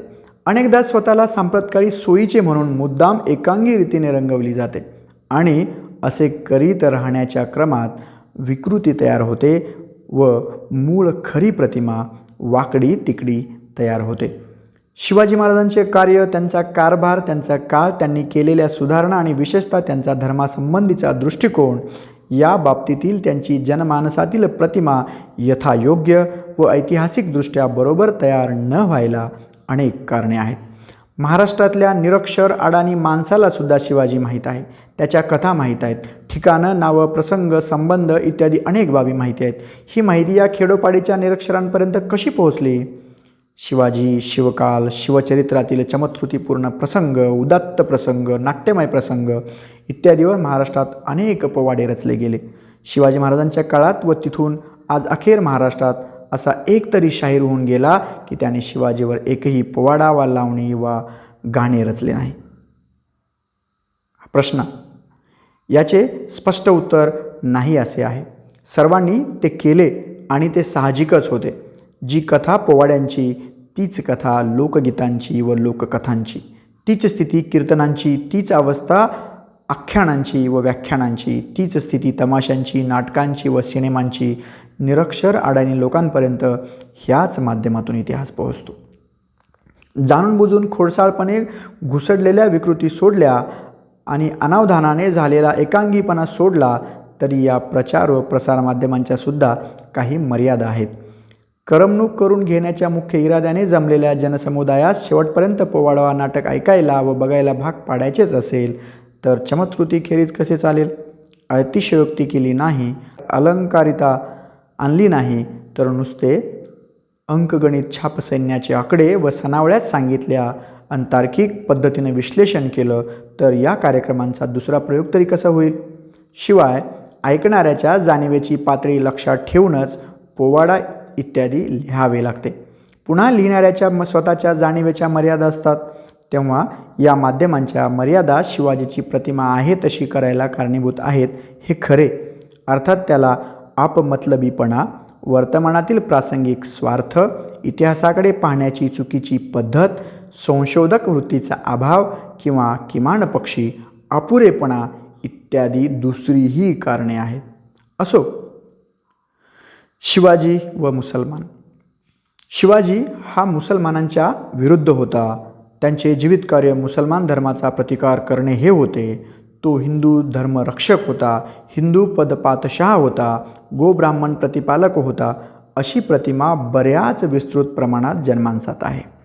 शिवाजी न होता तो सुनता होती सबकी हे भूषण कवीचे कवन हा दृष्टिकोन व्यक्त करते. शिवाजीचे युद्ध हे धर्मयुद्ध होते. धर्म ही शिवाजीच्या कार्याची प्रेरणा होती. शिवाजी धर्मासाठी लढला, तो धर्मासाठी लढला म्हणूनच यशस्वी झाला. खरे म्हणजे तो परमेश्वराचाच अवतार होता. तो विष्णूचा किंवा शिवाचा अवतार होता. परमेश्वराने हा अवतार धारण केला तो धर्मरक्षणाकरताच केला होता. भवानी मातेने शिवाजीला जी तलवार दिली ती धर्मरक्षणाकरताच दिली. शिवकार्याचा आधार धर्म नसता तर शिवाजी यशस्वी होऊ शकला नसता, इत्यादी इत्यादी असे अनेक समज जनमानसात खूपच विस्तृत प्रमाणात आहेत. ऐतिहासिक सत्याच्या आधारावर ही सर्व प्रमेये नीट तपासून घ्यायला हवीत. आपण हिंदू आहोत म्हणून किंवा ही प्रमेय खरी असणे आपणास सांप्रतकाळी सोयीचे होईल म्हणून ती तशीच आंधळ्या श्रद्धेने स्वीकारणे योग्य होणार नाही. किंवा उलट पक्षी आपण मुस्लिम धर्माचे आहोत, हिंदूंचा द्वेष करायला मुसलमानांना शिकविणे ही आपली आजची गरज आहे. बरेच हिंदू शिवाजी महाराज की जय म्हणतात म्हणून आपणही तो हिंदू धर्माचा रक्ष व मुसलमान होता असे चिकित्सा न करता मानूया, हा दृष्टिकोनसुद्धा तितकाच चूक होय. वस्तुस्थिती काय सांगते? शिवाजी, प्रताप व पृथ्वीराज इत्यादी. शिवाजी हा हिंदू होता किंवा हिंदू धर्मरक्षक होता म्हणून तो यशस्वी झाला असे म्हणावे तर मग राणा प्रताप किंवा पृथ्वीराज चव्हाण हे यशस्वी का झाले नाहीत? खरे म्हणजे हे दोघे तर निर्विवादपणे उच्चवर्णीय क्षत्रिय हिंदू होते. शिवाजीच्या क्षत्रियत्वासंबंधी निदान काहींना तरी शंका होती. शौर्य, त्याग, जिद्द, कष्ट इत्यादी बाबतीत राणा प्रताप आणि पृथ्वीराज शिवाजीपेक्षा कमी नव्हते. कदाचित काकणभर वरचढच असतील. मग असे का व्हावे? धर्मयुद्ध म्हणावे तर एक जण धर्मयुद्धात यशस्वी होतो आणि या दुसऱ्या दोघांना पराजित होऊन परागंदा का व्हावे लागते? हे हिंदू राज्य व्हावे ही श्रींची इच्छा असे मानावे तर मग श्रींना राणा प्रतापच्या आणि पृथ्वीराज चव्हाणांच्या प्रदेशातही हिंदू राष्ट्र व्हावे अशी इच्छा का झाली नाही? हिंदू धर्मावरील निष्ठेमुळे शिवाजीला यश प्राप्त झाले हे खरे नाही. धर्मरक्षणाखेरीज शिवाजी दुसरे आणखी काहीतरी चांगले करायला निघाला होता असं दिसतं. समजा की शिवाजीच्या काळात मुसलमान धर्माखेरीज इतर दुसऱ्या कोणत्या तरी धर्माचे राजे असते, अगदी हिंदू धर्माचे राजे असते, तर मग शिवाजीने मुसलमानांचा द्वेष केला असता का? शिवाजी मुसलमान राजाविरुद्ध का लढला? ते मुसलमान होते म्हणून की राजे होते म्हणून? आणि दोन्ही कारणामुळे लढला तर त्यातील प्रमुख व महत्त्वाचे कारण कोणते होते? ते राजे होते हे महत्त्वाचे की ते मुसलमान होते हे महत्त्वाचे? काही मुस्लिम राज्यकर्त्यांची धार्मिक सहिष्णुता. शिवाय सर्वच मुसलमान राजे हिंदूंबद्दल आणि हिंदू धर्मांबद्दल असहिष्णू होते असे दिसत नाही. इतिहासात मुस्लिम राज्यकर्त्यांच्या हिंदू धर्माबद्दलच्या सहिष्णू वृत्तीचे अनेक पुरावे उपलब्ध आहेत.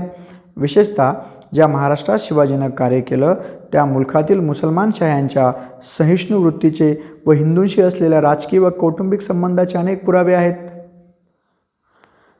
पारसनीसांच्या मराठे सरदार या पुस्तकातील हा उतारा पहा. निजाम, कुतुब व आदिलशाहीत मराठ्यांचे प्राबल्य फार असे.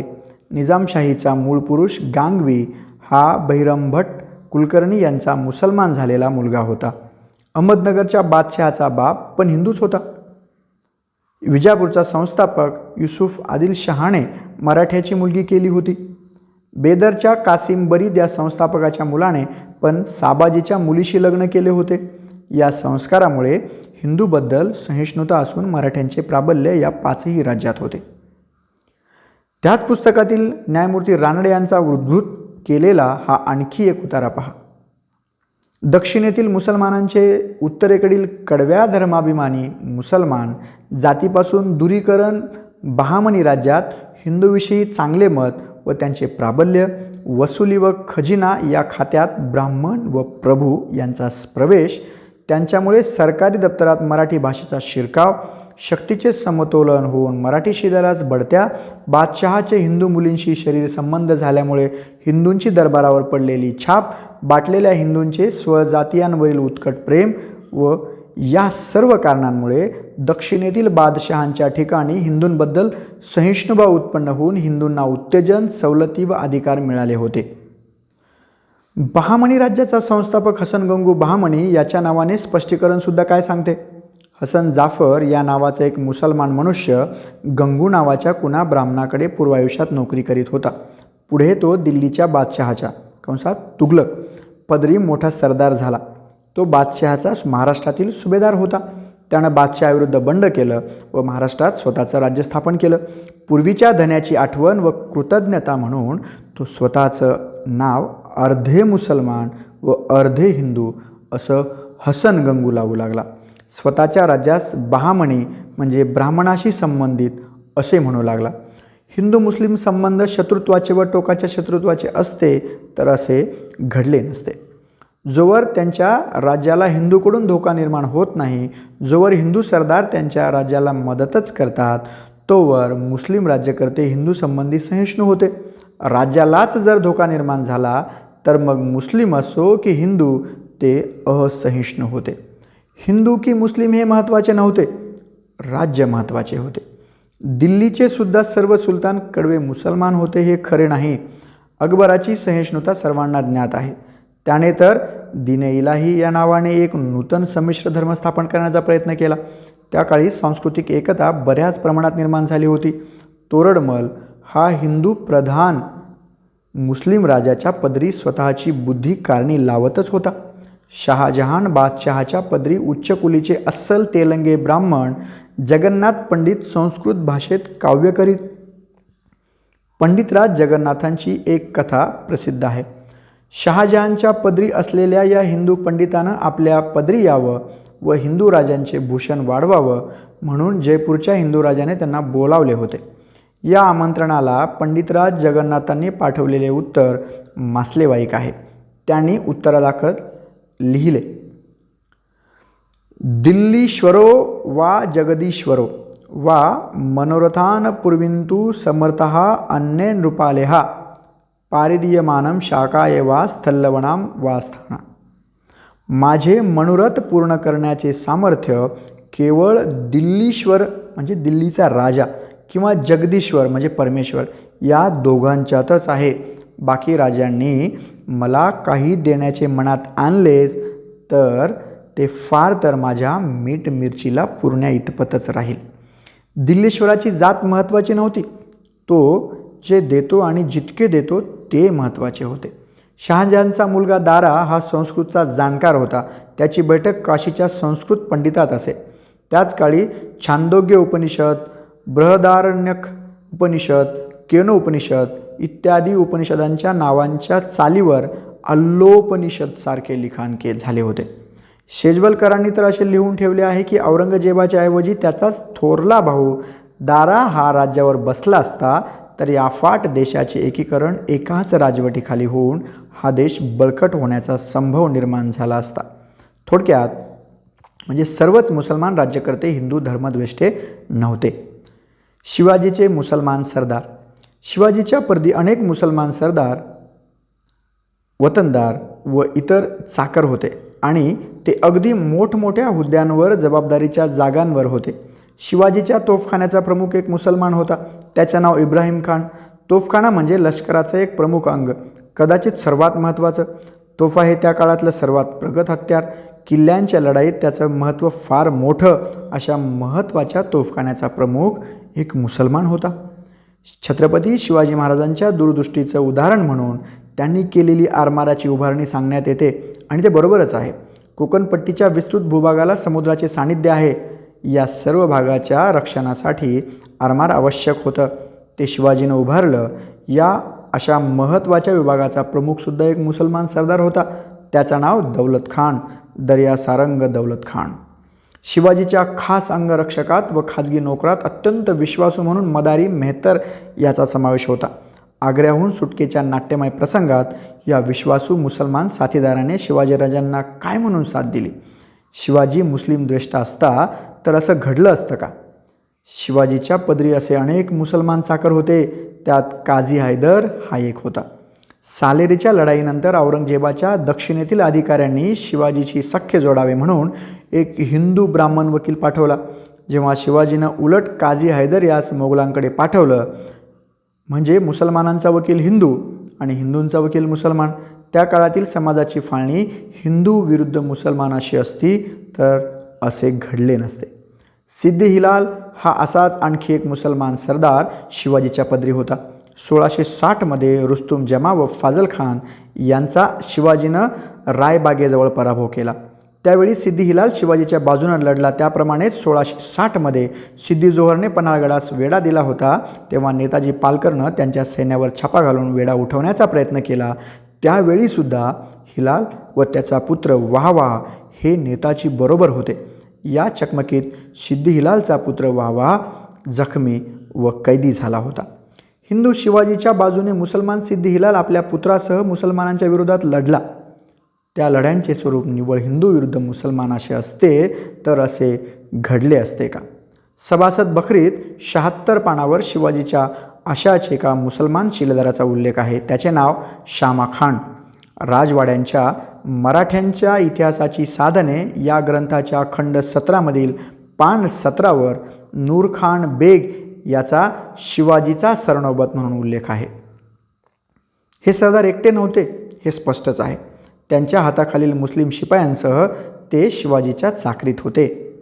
पण या सर्वाहून एक महत्त्वाचा अस्सल पुरावा आहे. त्यावरून मुस्लिम धर्मीय शिपायांबद्दलचे शिवाजी महाराजांचे धोरणच स्पष्ट होते. रियासतकार सरदेसाई यांच्या शककर्ता शिवाजी या पुस्तकातील हा उतारा पहा. सन 1648 या सुमारास विजापूरच्या लष्करातले 500-700 पठाण शिवाजीकडे नोकरीस आले. तेव्हा गोमाजी नाईक पानसंबळ याने त्याला सल्ला दिला. तो फार चांगला म्हणून शिवाजीने मान्य केला व पुढे तेच धोरण ठेवले. नाईक म्हणाला, तुमचा लौकिक ऐकून हे लोक आले आहेत, त्यास विनमुख जाऊ देणे योग्य नाही. हिंदूंचाच संग्रह करू, इतरांची दरकार ठेवणार नाही अशी कल्पना धरिली तर राज्य प्राप्त होणार नाही. ज्यास राज्य करणे त्याने 18 जाती 4 वर्ण यास आपापले धर्माप्रमाणे चालवून त्यांचा संग्रह करून ठेवावे. 1648 अजून शिवाजीचं संपूर्ण राज्य स्थापन व्हायचं होतं. स्थापन करण्यासाठी काय धोरण होतं हे वरील स्पष्ट आधारावरून व्यक्त होतं. ग्रँड डफने सुद्धा त्याच्या शिवाजीवरील चरित्र ग्रंथात पृष्ठ 129 गोमाजी नायकाच्या सल्ल्याचा उल्लेख करून म्हटलं आहे की यानंतर शिवाजीने आपल्या सैन्यात मुसलमानांना सुद्धा सामावून घेतलं आणि त्यांच्या स्थापनेत याचा फार मोठा उपयोग झाला. शिवाजीचे सरदार व शिवाजीचे सैन्य हे फक्त हिंदू धर्माचं नव्हतं, त्यात मुस्लिम धर्मियांचा सुद्धा भरणा होता. हे यावरून स्पष्ट व्हावं. शिवाजी हा मुस्लिम धर्म नाहीसा करण्याचे कार्य करीत असता तर हे मुस्लिम शिवाजीच्या पदरी राहिले नसते. शिवाजी मुस्लिम राज्यकर्त्यांचे जुलमी राज्य नाहीसे करायला निघाला होता. रयतेची काळजी वाहणारे राज्य आणायला निघाला होता. म्हणून मुस्लिमसुद्धा त्याच्या या कार्यात सहभागी झाले होते. धर्माचा मुख्य प्रश्न नव्हता, राज्याचा प्रश्न मुख्य होता. धर्म मुख्य नव्हता, राज्य मुख्य होतं. धर्मनिष्ठा मुख्य नव्हती, राज्यनिष्ठा आणि स्वामीनिष्ठा मुख्य होती. मुसलमान राज्यकर्त्यांच्या पदरी हिंदू सरदार. ज्याप्रमाणे शिवाजीच्या पदरी मुसलमान सरदार व सैन्य होतं, त्याचप्रमाणे मुसलमान राजांच्या शहेनशहांच्या पदरी अगणित मराठे व हिंदू सरदार होते. त्यांची यादी तर खूपच मोठी आहे. खुद्द शिवाजी महाराजांचे वडील विजापूरच्या मुस्लिम आदिलशहाच्या पदरी मोठे सरदार होते. शहाजी महाराजांचे सासरे लखुजी जाधव निजामशाहीचे महाराष्ट्रातील एक मनसबदार होते. शिवाजी जावळीचे मोरे, फलटणचे निंबाळकर, सावंतवाडीचे खेम सावंत, श्रंगारपूरचे सूर्यराव श्रंगारपुरे हे सर्वजण आदिलशाहीचे मनसबदार होते. ज्याच्या सैन्य सामर्थ्यापुढे आणि डावपेचांपुढे शिवाजी महाराजांना हार पत्करावे लागले व नामुष्कीचा तह करून आग्र्यात जाऊन संभाजीसह कैद होऊन पडावं लागलं, तो उत्तरेचा मातब्बर सरदार मिर्झाराजे जयसिंह तर अस्सल राजपूत हिंदू होता आणि मुस्लिम शहेनशहाच्या पदरी मानाची असेल पण चाकरीच करीत होता. मिर्झाराजे जयसिंह शिवाजीवर चाल करून आला तेव्हा त्याच्या सैन्यात अनेक हिंदू सरदार होते. जाट होते, मराठे होते, राजपूत होते. राजा रायसिंग सिसोदिया, सुजनसिंग बुंदेला, हरिभान गौर, उदयबान गौर, शेरसिंग राठोड, चतुर्भुज चौहान, मित्रसेन, इंद्रभान बुंदेला, बाजी चंद्रराव, गोविंदराव इत्यादी इत्यादी. कोंढाणा किल्ला हस्तगत करताना तानाजी मालुसरे वीर मरण पावला आणि कोंढाण्याचा सिंहगड झाला. त्या लढाईतील कोंढाण्याचा किल्लेदार उदयभानू हा एक हिंदू राजपूत होता आणि तो मुसलमान राजाचा किल्लेदार होता.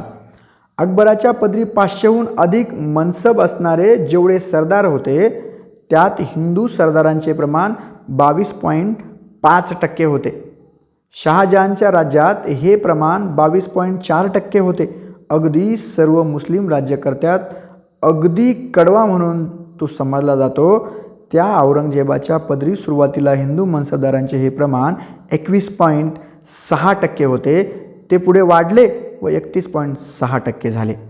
औरंगजेबानेच राजा जसवंत सिंग या हिंदू राजपुताला दक्षिणेचा सुभेदार म्हणून नेमलं होतं. याच औरंगजेबाचा पहिला प्रधान रघुनाथदास नावाचा हिंदू होता. तो स्वतः राजपूत असताना राजपुतांच्या विरुद्ध लढला. राणा प्रताप सिंगाच्या सैन्याचा एक सेनापती हकीम खान नूर हा मुस्लिम होता. पानिपतच्या लढाईत पेशव्यांच्या तोफखान्यांचा प्रमुख इब्राहिम खान गारदी मुस्लिम होता. जे हिंदू मुसलमान राजाच्या पदरी इमान इतबारे चाकरी करीत होते आणि धन्याशी इमान राखून प्रसंगी हिंदू विरुद्ध सुद्धा लढत होते, त्यांना त्या काळी कुणी धर्मबुडवे किंवा धर्मद्वेष्टे किंवा मुस्लिम धार्जिणे म्हणत नव्हते. धर्मनिष्ठेपेक्षा स्वामीनिष्ठेला जास्त मान्यता होती. प्राचीन व मध्ययुगीन भारतात धर्मामुळे व धर्मासाठी लढाया होत नव्हत्या. लढायांचे मुख्य कारण राज्य मिळवणे, राज्य बळकावणे वा टिकवणे हे होते. हे करायला उपयोगी ठरेल तेवढ्यापुरता धर्माचा वापर केला जाई हे खरे, परंतु ती बाब मुख्य नव्हती. अशी कितीतरी उदाहरणे सांगता येतील. मुसलमान विरुद्ध मुसलमान, हिंदू विरुद्ध हिंदू, हिंदू मुसलमान विरुद्ध हिंदू मुसलमान. शिवाजी महाराजांच्या पदरी मुस्लिम सरदार, चाकर व सैन्य होते व मुस्लिम राजांच्या पदरी हिंदू सरदार, चाकर व सैन्य होते. हे जसे खरे आहे तसेच त्या काळात कोण कोणाविरुद्ध लढला याची पाहणी केली तर त्या लढाया केवळ हिंदू विरुद्ध मुसलमान अशाच झाल्या असे दिसत नाही. मुस्लिम धर्म मानणाऱ्या राजांमध्ये आपापसात लढाया होत होत्या. इब्राहिम खान लोदी या मुसलमान दिल्लीपतीचा पराभव करूनच दुसरा मुसलमान बाबर दिल्लीपती झाला आणि त्यानेच मोगल राजवट स्थापन केली. हुमायून आणि शेरशाह हे दोघेही इस्लाम धर्म मानणारे होते, परंतु ते एकमेकांशी प्राणपणाने लढले. विजापूर व गोवळकोंड्याच्या शाह्या ह्या मुसलमान शाह्या होत्या. औरंगजेब या मुस्लिम धर्मीय शाह्यांविरुद्ध दीर्घकाळ लढला. धर्म महत्त्वाचा नव्हता तर राज्य महत्त्वाचे होते. धर्माला महत्त्व असेल तर दुय्यम होते, मुख्य गोष्ट राज्य होते. एका बाजूला राणा प्रताप आणि दुसऱ्या बाजूला अकबर अशी सुप्रसिद्ध लढाई हळदीघाटात झाली. राजस्थान, राजपूत आणि राणा प्रताप यांच्या दृष्टीने ही लढाई अतिमहत्त्वाची, पण हळदी घाटीच्या या लढाईस हिंदू मुस्लिम यांच्यामधली लढाई असे म्हणता येईल काय? मुसलमान अकबराच्या सैन्याचे नेतृत्व राजपूत मानसिंगाकडे होते. त्या सैन्यात 60,000 मोगल सैन्य तर 40,000 राजपूत सैनिक होते. राणा प्रतापच्या सैन्यात जसे 40,000 राजपूत सैनिक होते, तसेच हकीम खान नूर याच्या नेतृत्वाखाली पठाणांची एक मोठी तुकडी होती. तसेच ताज खान या पठाण राजाचं घोडदळही होतं. त्याच्या तोफखान्याचा प्रमुखही एक मुसलमान सरदार होता. गुरु गोविंद सिंह देखील औरंगजेबच्या काळात केंद्रीय मुस्लिम सत्तेविरुद्ध लढले. त्यांच्या सैन्यात देखील सिखांबरोबर हजारो मुसलमान होते. औरंगजेबाच्या मृत्यूनंतर त्याच्या वारसात सत्ता स्पर्धा झाली. त्यात त्यांनी बहादूर शहाला मदत केली. जाट, रजपूत, मराठा, शीख यांच्या उठावामागे धार्मिक आधार फार कमी होता. प्रामुख्यानं ते केंद्रीय सत्तेच्या जाचक धोरणाविरुद्ध उठाव होते. त्या काळात स्वामीनिष्ठेच्या कल्पनेमुळे धर्माचा विचार न करता सरदार, जहागीरदार व सैनिक आपल्या स्वामीची सेवा करीत असत. सरंजामी युगातल्या खड्या सैन्यांमध्ये हिंदू राष्ट्रवादाची किंवा इस्लाम प्रसाराची भावना नसे. राजा जोवर पोटाला देतो तोवर इमानईद्वारे त्याची चाकरी करायची, ही त्या काळात सर्वमान्य नीती होती. देवळांची लूट, मोडतोड इत्यादी. मुसलमान राजे हे क्रूर होते. त्यांनी देवळं पाडली, देवळे भ्रष्ट केली, धर्म बुडवला. म्हणून सर्व मुसलमान हिंदू विरुद्ध व हिंदू धर्माविरुद्ध असतातच व आहेतच, आणि ज्या अर्थी ते हिंदू विरुद्ध आहेत त्या अर्थी हिंदूंनी त्यांच्या विरुद्ध असलं पाहिजे, असा हिंदू संघटनांचा युक्तिवाद असतो व आहे. धर्माधारे हिंदूंना संघटित करणाऱ्या संघटनांचा जसा हा युक्तिवाद असतो, तसाच मुस्लिम धर्मावर आधारलेल्या मुस्लिम संघटनांचाही तसाच पण वेगळा युक्तिवाद असतो. मुस्लिम संघटनांचे त्यांच्या अनुयायांना प्रतिपादन असते की हिंदू धर्म म्हणजेच काफरांचा धर्म. आपल्या पूर्वजांनी तो बुडवण्यासाठी प्रयत्न केले, ते बरोबरच केले. जमले तर आपणही तसेच करावे. निदान हिंदू विरुद्ध आपण असावे, असा त्यांचा प्रचार असतो व आहे. आपण राज्यकर्ते, परंतु राज्यकर्ते म्हणून आपले महत्त्व उरले नाही, ही खंत आणि त्यातून संघटित होण्याचा त्यांचा हा प्रयत्न. आक्रमक मुस्लिम सैन्यानं सत्ता काबीज करताना व राज्यविस्तार करताना हिंदूंची देवळे फोडली व लुटली, हे सत्य आहे. परंतु ते पूर्ण सत्य नाही, अर्धसत्य आहे. अरब, तुर्क, अफगाण इत्यादी आक्रमकांच्या टोळीवजा सैन्यांना नियमित पगार दिला जात नसे. त्यांनी लूट करावी आणि लुटीतल्या हिश्श्यातून त्यांचा पगार घ्यावा, अशी रीत असे. हिंदूंच्या मंदिरात खूप संपत्ती असे. आक्रमक सैन्य ही संपत्ती लुटत असे. लुटताना देवळे पाडत व संपत्ती वाटून घेत. दऱ्या कपारीत आणि डोंगर माथ्यावरच्या या देवळात संपत्ती नसे, पण देव असत. अशा देवळांच्या वाटेला हे आक्रमक सैन्य जात नसे. कारण काय? संपत्ती लुटणे हा मुख्य हेतू, देवळं पाडणे हा मुख्य हेतू नसे. लुटीची संपत्ती मुख्य, धर्म दुय्यम. मुख्य हेतू साध्य करायला आवश्यक म्हणून देवळे पाडत याच लुटीतला मोठा हिस्सा राजाकडे जाई. राजाचे उत्पन्नाचे ते एक साधन असे. देवळाभोवतालच्या लोकांना नावमेद करणे, त्यांची लढण्याची उर्मी मोडून त्यांच्यात भय निर्माण करणे, हा सुद्धा एक हेतू असे. लोक धर्मश्रद्ध व देवभोळे असत. ज्याने देव लुटला तो आपणास नक्कीच लुटेल असे भय तयार होई. एवढे जागृत दैव होत, परंतु ते त्यांचे काही करू शकले नाही. मग आपण माणसे काय करणार, अशी नाउमेद पसरे आणि मुलूक जिंकायला सोपे जाई. त्या काळातील देवळे केवळ धर्मकेंद्रे नव्हती, ती संपत्तीची केंद्रे होती, मानाची केंद्रे होती आणि सत्तेचीही केंद्रे होती. देवळे लुटण्याचा आणखी एक फायदा होई. आम्ही काफरांची देवळे फोडतो, त्यांचा धर्म बुडवतो, असे सांगून आपल्या लुटीला मुलामा चढवता येई. धर्मांध मुल्ला मौलवींचा आणि त्यांच्यामार्फत एकूण मुस्लिम समाजाचा पाठिंबा मिळवायला सोपे जाई.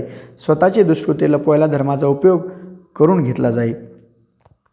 अगोदर लुटले, मग इनाम दिले. राज्य प्रस्थापित करताना किंवा राज्यविस्तार करताना जे मुस्लिम देवळे लुटीत, तेच राजे एकदा जिंकले, स्थिरस्थावर झाले की मग मंदिरांना, देवळांना इनामे देत. अशी किती उदाहरणे आहेत. धर्मनिष्ठा किंवा धर्मवेडा म्हणून प्रसिद्ध पावलेल्या औरंगजेबानं राज्यविस्तार करताना जी आक्रमणे केली, त्या काळात मंदिरे उद्ध्वस्त केली, हे खरे. परंतु त्याच औरंगजेबानं अनेक देवळांना धन दिलं. अहमदाबादच्या जगन्नाथ मंदिराला त्यानं 200 गावे इनाम दिली आहेत. मथुरा व बनारस इथल्या हिंदू देवस्थानांना सुद्धा त्यानं देणग्या दिल्या आहेत. अफजल खानाने पंढरपूर व तुळजापूर येथील मंदिरातील मूर्त्या फोडल्या की नाही यासंबंधी जाणत्यात मतभेद आहेत. काहींच्यामध्ये त्याने त्या फोडल्या होत्या, पण शेजवलकरांना वाटते की त्या फोडल्या नसाव्यात, त्या फार प्राचीन वाटतात. ते काही असो, पण अफजल खान वाईचा सुभेदार होता तेव्हा त्यानं अनेक भटा भिक्षुकांची जुनी वतने चालू ठेवली व नवीन दिली अशा नोंदी आहेत, तेही सत्य आहे. शिवाय तुळजाभवानीचे मंदिर अफजल खानाने तोडलं म्हणून सांगतात. त्यावेळी खानांबरोबर पिलाजी मोहिते, शंकररावजी मोहिते, कल्याणराव यादव, नाईकजी सराटे, नागोजी पांढरे, प्रतापराव मोरे, झुंजारराव घाटगे, काटे, बाजी घोरपडे आणि संभाजीराव भोसले हे उपस्थित होते, हे विसरून चालणार नाही. 1791 मराठ्यांकडून लुटीत पडझड झालेलं देवी शारदेचं शृंगेरीचं मंदिर मुसलमान टिपू सुलतानाने दुरुस्त केलं हे सर्वांना माहीत आहे. राज्य स्थिर झाल्यावर त्यांनी मंदिरांना देणग्या व इनामे का दिली?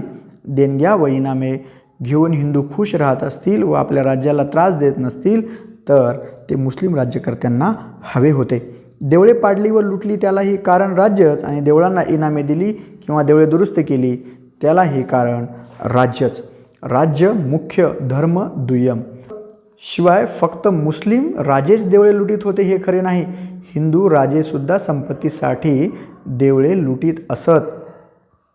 काश्मीरचा हर्षदेव नावाचा राजा हिंदूंची सुद्धा मंदिरे लुटीत असे. धातूसाठी मूर्ती वितळवण्यापूर्वी त्यांच्यावर विष्ठा व मूत्र शिंपडून त्यांचा पावित्र्य भंग करी इत्यादीचे तपशीलवार वर्णन कल्हणाच्या राजतरंगिणी या ग्रंथात आहे. देवाच्या मूर्तीची विटंबना केली म्हणून त्या काळी दंगे झाल्याची नोंद मात्र नाही.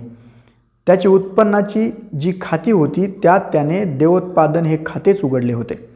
मुस्लिम राज्याला त्रासदायक ठरू लागले तर मुस्लिम राज्यकर्ते मुस्लिम धर्मगुरूंची, मुल्ला मौलवींची सुद्धा पर्वा न करता त्यांनाही छळत. बखरकारांनी मोहम्मद तुघलकार व मुल्ला व सय्यद यांच्या कत्तली केल्याचा आरोप नोंदवून ठेवला आहे.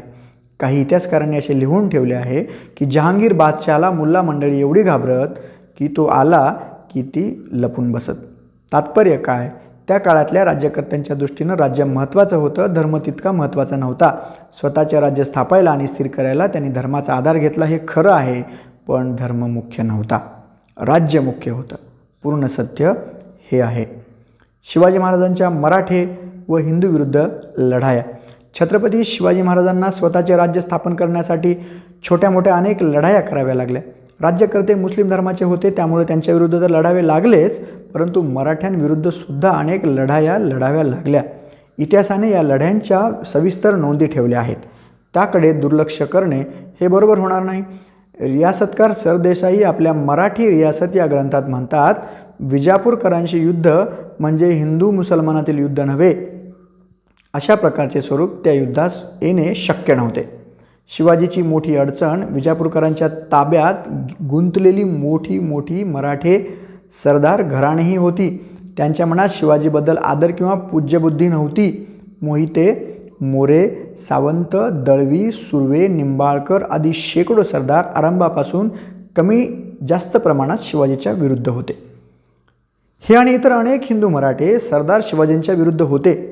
हे सर्वजण तर हिंदूच होते, धर्म मानणारे व अनुसरणारे होते. शिवकार्याचे स्वरूप हिंदू धर्मरक्षण करणे असे असते तर मग या सर्व हिंदूंनी त्याला विरोध का करावा? रियासतकार सरदेसाईप्रमाणेच सभासद, केपन, पारसनीस यांनी सुद्धा शिवाजीला विरोध करणाऱ्या पहिल्या दर्जाच्या अनेक मराठे सरदारांच्या नामावली दिल्या आहेत. शिवाजीचे कार्य जर धर्मकार्य होते तर मग या कार्याला या परम धर्मप्रिय मराठे सरदारांनी विरोध का केला? सरदेसाई म्हणतात, हाती असलेले घालविण्याची भीती त्यांना होती. यांच्या हाती काय होते? बखरकार केपन आपल्या मराठ्यांच्या बखरीत म्हणतो, शिवाजी हा नाशकर्ता होता. त्याने कशाचा नाश केला? तोच बखरकार सांगतो. शिवाजीच्या हाती जे विजापूरचे मुलूक लागले होते त्यातील पहिली मुक्त्याची चाल मोडून प्रतिवर्षी म्हणजे जमिनीच्या पिकांची पाहणी करून तो सारा घेत असे. हे विधान अगदी स्पष्ट आहे. कशाचा नाश केला हे स्पष्ट आहे, मुक्तेबाजीचा त्याने नाश केला. म्हणून रागावलेला हा बखरकार आणखी एक सत्य मात्र नोंदवून गेला आहे. तो म्हणतो, यामुळे येथे प्रजेस मात्र हितावह पडले असेल. शिवाजीने कुणाचा नाश केला आणि कुणाच्या हिताचे केले हे स्पष्ट आहे.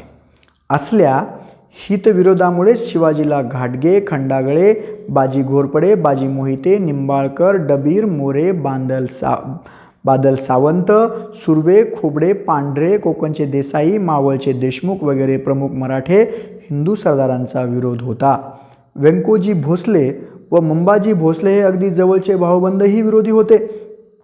आईकडून नातेसंबंध असलेले जगदेवराव जाधव, रधोजी माने हे सुद्धा विरोधी होते. शाहिस्तेखान स्वराज्यावर चालून आला तेव्हा त्याच्याबरोबर औरंगजेबाचे उत्तरेतील हिंदू सरदार असणे स्वाभाविकच आहे.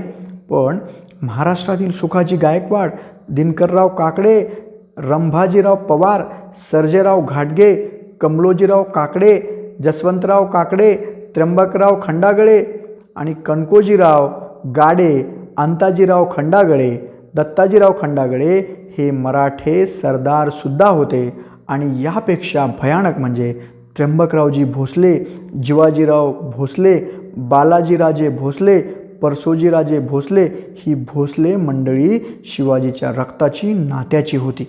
शाहिस्तेखानाच्या सैन्यात सिंदखेडचे दत्ताजीराजे जाधव आणि रुस्तुमराव जाधव हेही होते. ही जाधव मंडळी जिजामातेच्या माहेरची पुण्याची जहागिरी आपल्याला मिळावी या आशेनं लोणीचे कृष्णाजी काळभोर खानाला सामील झाले होते. खानाने शितोळ्यांची देशमुखी जप्त करून काळभोरांना दिली होती. बाळाजीराव होणं पुण्याच्या लाल महाला शेजारीच राहत स्वराज्याच्या छत्रछायेत राहून सुद्धा या बाळाजीराव होनपांना शिवाजीराजापेक्षा शाहिस्तेखान जवळचा वाटला. असे हे एतद्देशीय, असे हे हिंदू, अशी त्यांची देशनिष्ठा आणि त्यांची धर्मनिष्ठा. यांची निष्ठा वतनावर होती हे स्पष्टच आहे. गौरवास्पद अपवाद होता तो कान्होजी जेधे यांचाच. शिवाजी महाराजांचा स्वतःचा या वतनदारासंबंधीचा दृष्टिकोन अगदी स्पष्ट आणि तितकाच कडवट होता. एके ठिकाणी अमात्यांनी त्यांच्यासंबंधी म्हटले आहे, बळकट व्हावे, दुसऱ्याचे घ्यावे, दावे दरवडे करावे हा यांचा सहज हव्यास. परचक्र आले म्हणजे वतनाच्या आशेने अगोदरच सलुखा करतात, स्वतः भेटतात, तिकडचे भेद इकडे व इकडील तिकडे करून राज्यात शत्रूंचा प्रवेश करीतात, देश मारितात. या वतनदार सरदारांच्या दृष्टीने त्यांची वतने महत्त्वाची होती, धर्म महत्त्वाचा नव्हता. त्यांची वतननिष्ठा ज्वाज्वल्य होती, धर्मनिष्ठा महत्त्वाची नव्हती. शिवाजी आणि धर्म याचा अर्थ शिवाजी धर्मच मानत नव्हता किंवा तो निधर्मी होता किंवा त्याने राज्य निधर्मी राज्य म्हणून घोषित केलं होतं असा मात्र नाही. शिवाजी हिंदू होता, त्याची धर्मावर श्रद्धा होती, त्या श्रद्धेप्रमाणे तो वागत होता, देवतांना आणि साधू संतांना पूजत होता, धर्मासाठी व देवळांसाठी दान देत होता व खर्च करीत होता. पण तो इस्लाम धर्माच्या विरुद्ध होता काय? तो हिंदू धर्मावर श्रद्धा ठेवत होता म्हणजे मुस्लिम धर्माचा द्वेष करीत होता काय? मुसलमानांचे हिंदूकरण किंवा महाराष्ट्रीयकरण करण्याचा त्याचा इरादा व प्रयत्न होता काय? इतिहासाशी इमान राखून खरे बोलायचे तर या साऱ्या प्रश्नांची उत्तरे नाही अशी आहेत. शिवाजीनं सुरतेच्या केलेल्या दोन्ही वेळच्या लुटीची तपशीलवार वर्णनं उपलब्ध आहेत. जुन्नरची बाजारपेठ लुटल्याची व अशा चित्रही लुटीची वर्णनं आहेत. पण एक तरी मशीद पाडल्याचे उदाहरण इतिहासात नमूद आहे काय? निदान मुळात मंदिर असलेली पण मुसलमानांनी मशिदीत रूपांतर केले अशी तरी मशीद पाडून तिथे पुन्हा मंदिर बांधल्याची नोंद आहे काय? मुळीच नाही. या उलट मशिदींना दान व इनामे दिल्याच्या नोंदी मात्र आहेत. सभासदाच्या बकरीतील हा उतारा पहा. मुलखात देवदेवस्थाने जागोजागी होती, त्यास दिवाबत्ती नैवेद्य अभिषेक स्थान पाहून यथायोग्य चालविले. मुसलमानांचे पीर मशिदी त्यांची दिवाबत्ती नैवेद्य स्थान पाहून चालविले. जी गोष्ट मशिदीची तीच गोष्ट मुस्लिम साधू संतांची. शिवाजी आणि त्या काळातील इतरही मराठे हिंदू दर्ग्यांना भजत व देणग्या देत, मुस्लिम साधू पीर फकीर यांना मान देत. शिवाजी महाराज अनेकांना गुरु मानतात. त्यात याकूत बाबा या एका मुस्लिम संताचाही समावेश आहे. मुस्लिम धर्माबद्दल शिवाजी महाराजांची सहिष्णुता अनेक रीतीने इतिहासात नमूद आहे. खाफी खान या मुस्लिम इतिहासकारानं नोंदवून ठेवलेला हा उतारा खूप बोलका आहे. शिवाजीने सैनिकांकरता असा सक्त नियम केला होता की सैनिक ज्या ज्या ठिकाणी लूट करण्यात जातील तेथे तेथे त्यांनी मशिदीस, कुराण ग्रंथास अथवा कोणत्याही स्त्रीस तोशिष अगर त्रास देता कामा नये. जर एखादा कुराणाचा ग्रंथ हाती आला तर त्याबद्दल पूज्यभाव दाखवून तो आपले मुसलमान नोकरांच्या स्वाधीन करीत असे. केव्हाही हिंदू किंवा मुस्लिम स्त्रिया हाती सापडल्यास व त्यांचे रक्षण करण्यास कोणी जवळ नसल्यास त्यांचे नातलग त्यांची सुटका करण्यास येईपर्यंत शिवाजी स्वतः तिची काळजी करीत असे. 2 नोव्हेंबर 1669च्या एका पत्रात रघुनाथराव पंडितरावांनी राजांची आज्ञा उल्लेखलेली आहे, ती तर त्याहून स्पष्ट आहे. ते लिहितात, श्रीमंत महाराज राजे यांनी ज्याचा जो धर्म त्याचा त्यांनी करावा, यात कोणी बखेडा करू नये असे फरमावले आहे. मुस्लिम धर्माविरुद्ध स्वतःची मते लोकमान्य करण्यासाठी जे कोणी शिवाजीचा वापर करीत असतील किंवा करतील त्यांना वरील ऐतिहासिक बाबींचा जाब द्यावा लागेल. त्यांचा मुस्लिम धर्मद्वेष कुठे खपत असेल तर त्यांनी तो स्वतःच्या नावाने खपवावा. त्यांच्या मालावर शिवाजीचा शिक्का मारून खपवू नये. तो माल शिवाजीचा म्हणून खपवू नये. तसेच मुस्लिम धर्मियांनी सांप्रतच्या तथाकथित शिवभक्तांच्या कारवाया व भाषणे पाहून शिवाजीच ओळखू नये. शिवाजीचा इतिहास पाहावा आणि शिवाजीचा मुस्लिम धर्मासंबंधीचा दृष्टिकोन समजावून घ्यावा आणि मग काय ते ठरवावे. शिवाजी स्वतः हिंदू होता व धर्मश्रद्ध होता, परंतु राजा म्हणून त्यांनी स्वतःच्या राज्यातील प्रजेत धर्मावरून भेद केला नाही. हिंदूंना एक वागणूक व मुस्लिमांना दुसरी वागणूक असं केलं नाही. मुसलमानांना ते वेगळ्या धर्माचे म्हणून पक्षपातीपणाने वागवलं नाही. ही बाब जशी हिंदूंनी लक्षात घ्यावी तशीच मुस्लिमांनी सुद्धा लक्षात घ्यावी. मुसलमान धर्मात अकबरासारखे परधर्मसहिष्णू राजे होऊन गेले, तसेच औरंगजेबासारखे हिंदूवर जिझिया कर लादून एकांगी पक्षपात करणारे होऊन गेले. औरंगजेबाने धर्मांध मुल्ला मौलवींच्या सांगण्यावरून जिझिया कर बसवला. त्या कराच्या विरुद्ध उठाव झाला. त्या सुमारास शिवाजी महाराजांनी औरंगजेबास फारसी भाषेत एक पत्र लिहिले आहे. त्या पत्रातील मजकुरावरून स्वधर्माकडे व परधर्माकडे कसे पाहावे या संबंधीचा दृष्टिकोन अगदी खुलासेवार स्पष्ट होतो. आपल्या पत्रात शिवाजी लिहितो की औरंगजेबाने गरीब व निराधार प्रजेकडून जिझिया कर वसूल करण्याचे जे धोरण स्वीकारले आहे ते मुघल राज्यसत्तेच्या मूळ सिद्धांताच्या विरुद्ध आहे. औरंगजेबाचे पणजे अकबर बादशाह यांनी 52 वर्ष राज्य केले. त्या काळात सर्वांना न्यायाने वागविले. त्यामुळे त्यांना जनतेने जगद्गुरू अशी पदवी दिली. त्याचेच धोरण पुढे जहांगीर व शहाजहान या बादशहांनी चालविले. त्यांच्या या धोरणामुळे त्यांची जगभर प्रसिद्धी झाली. हे बादशहा सहज जिझिया कर वसूल करू शकले असते, पण त्यांनी तसे केले नाही. त्यामुळे त्यांना दिगंत कीर्ती व पैसा मिळाला. त्यांचे राज्य वाढत राहिले. पण औरंगजेबाच्या राज्यात मात्र हिंदू व मुसलमान शिपाई दुःखी आहेत. धान्याचे भाव वाढले आहेत. अशात गरीब ब्राह्मण, जोगी, बैरागी, जैन, साधू व संन्यासी यांच्याकडून जिझिया कर घेणे फारशी पुरुषार्थाची बाब नाही. त्यामुळे खरे पाहिले असता मुघल वंशाचीच शान जाणार आहे. शिवाजी पुढे लिहितो की कुराण धर्मग्रंथ ही प्रत्यक्ष ईश्वराची वाणी आहे. ते आसमानी किताब आहे. त्यात ईश्वरास जगाचा ईश्वर म्हटले आहे. मुसलमानांचा ईश्वर असे म्हटलेले नाही, कारण हिंदू व मुसलमान या जाती ईश्वरापाशी एक रंग आहेत. मुसलमान लोक मशिदीत बांग देतात, ती भगवंताची स्तुतीच होय, आणि हिंदू लोकही देवळात घंटा वाजवून ईश्वराची स्तुतीच करतात. म्हणून जाती धर्मावर जुलूम करणे भगवंताशी वैरत्व करणे होय. कारण शास्त्र व न्याय या दोन्ही दृष्टीने विचार केला तरी जिझिया पट्टी ही गैर आहे. म्हणून शिवाजीने औरंगजेबास असे लिहिले आहे की त्याने विवेकास फाटा देऊ नये. यापूर्वी गुजरातच्या सुलतानाने असाच विवेकास फाटा दिला होता, पण त्याचा परिणाम चांगला झाला नाही. त्याप्रमाणे बादशहाचं होईल. कारण कोणताही ज्वालाग्राही पदार्थ अग्नीच्या सानिध्यात नष्ट होतो, त्याचप्रमाणे कोणतेही राज्य प्रजेच्या असंतोषात भस्म होते. मनुष्यास विनाकारण उपद्रव केला असता निर्माण होणारा द्रोहाग्नी हा राळापेक्षाही जलद दौलत भस्म करू शकतो. म्हणून बादशहाने आपापले स्वधर्मात सर्व जातीबद्दल मनात विकल्प ठेवून कोणत्याही प्रकारचा जुलूम करू नये. कारण राज्यातील प्रजा कीटक, न्याये गरीब आहे. परंतु हिंदू लोकास दुःख दिले असता त्याचे द्रोहाग्नीत संपूर्ण साम्राज्य नष्ट होईल. शिवाजीने येथे भारतीयांच्या दृष्टीने महत्त्वाचं तत्त्व प्रतिपादन केलं आहे.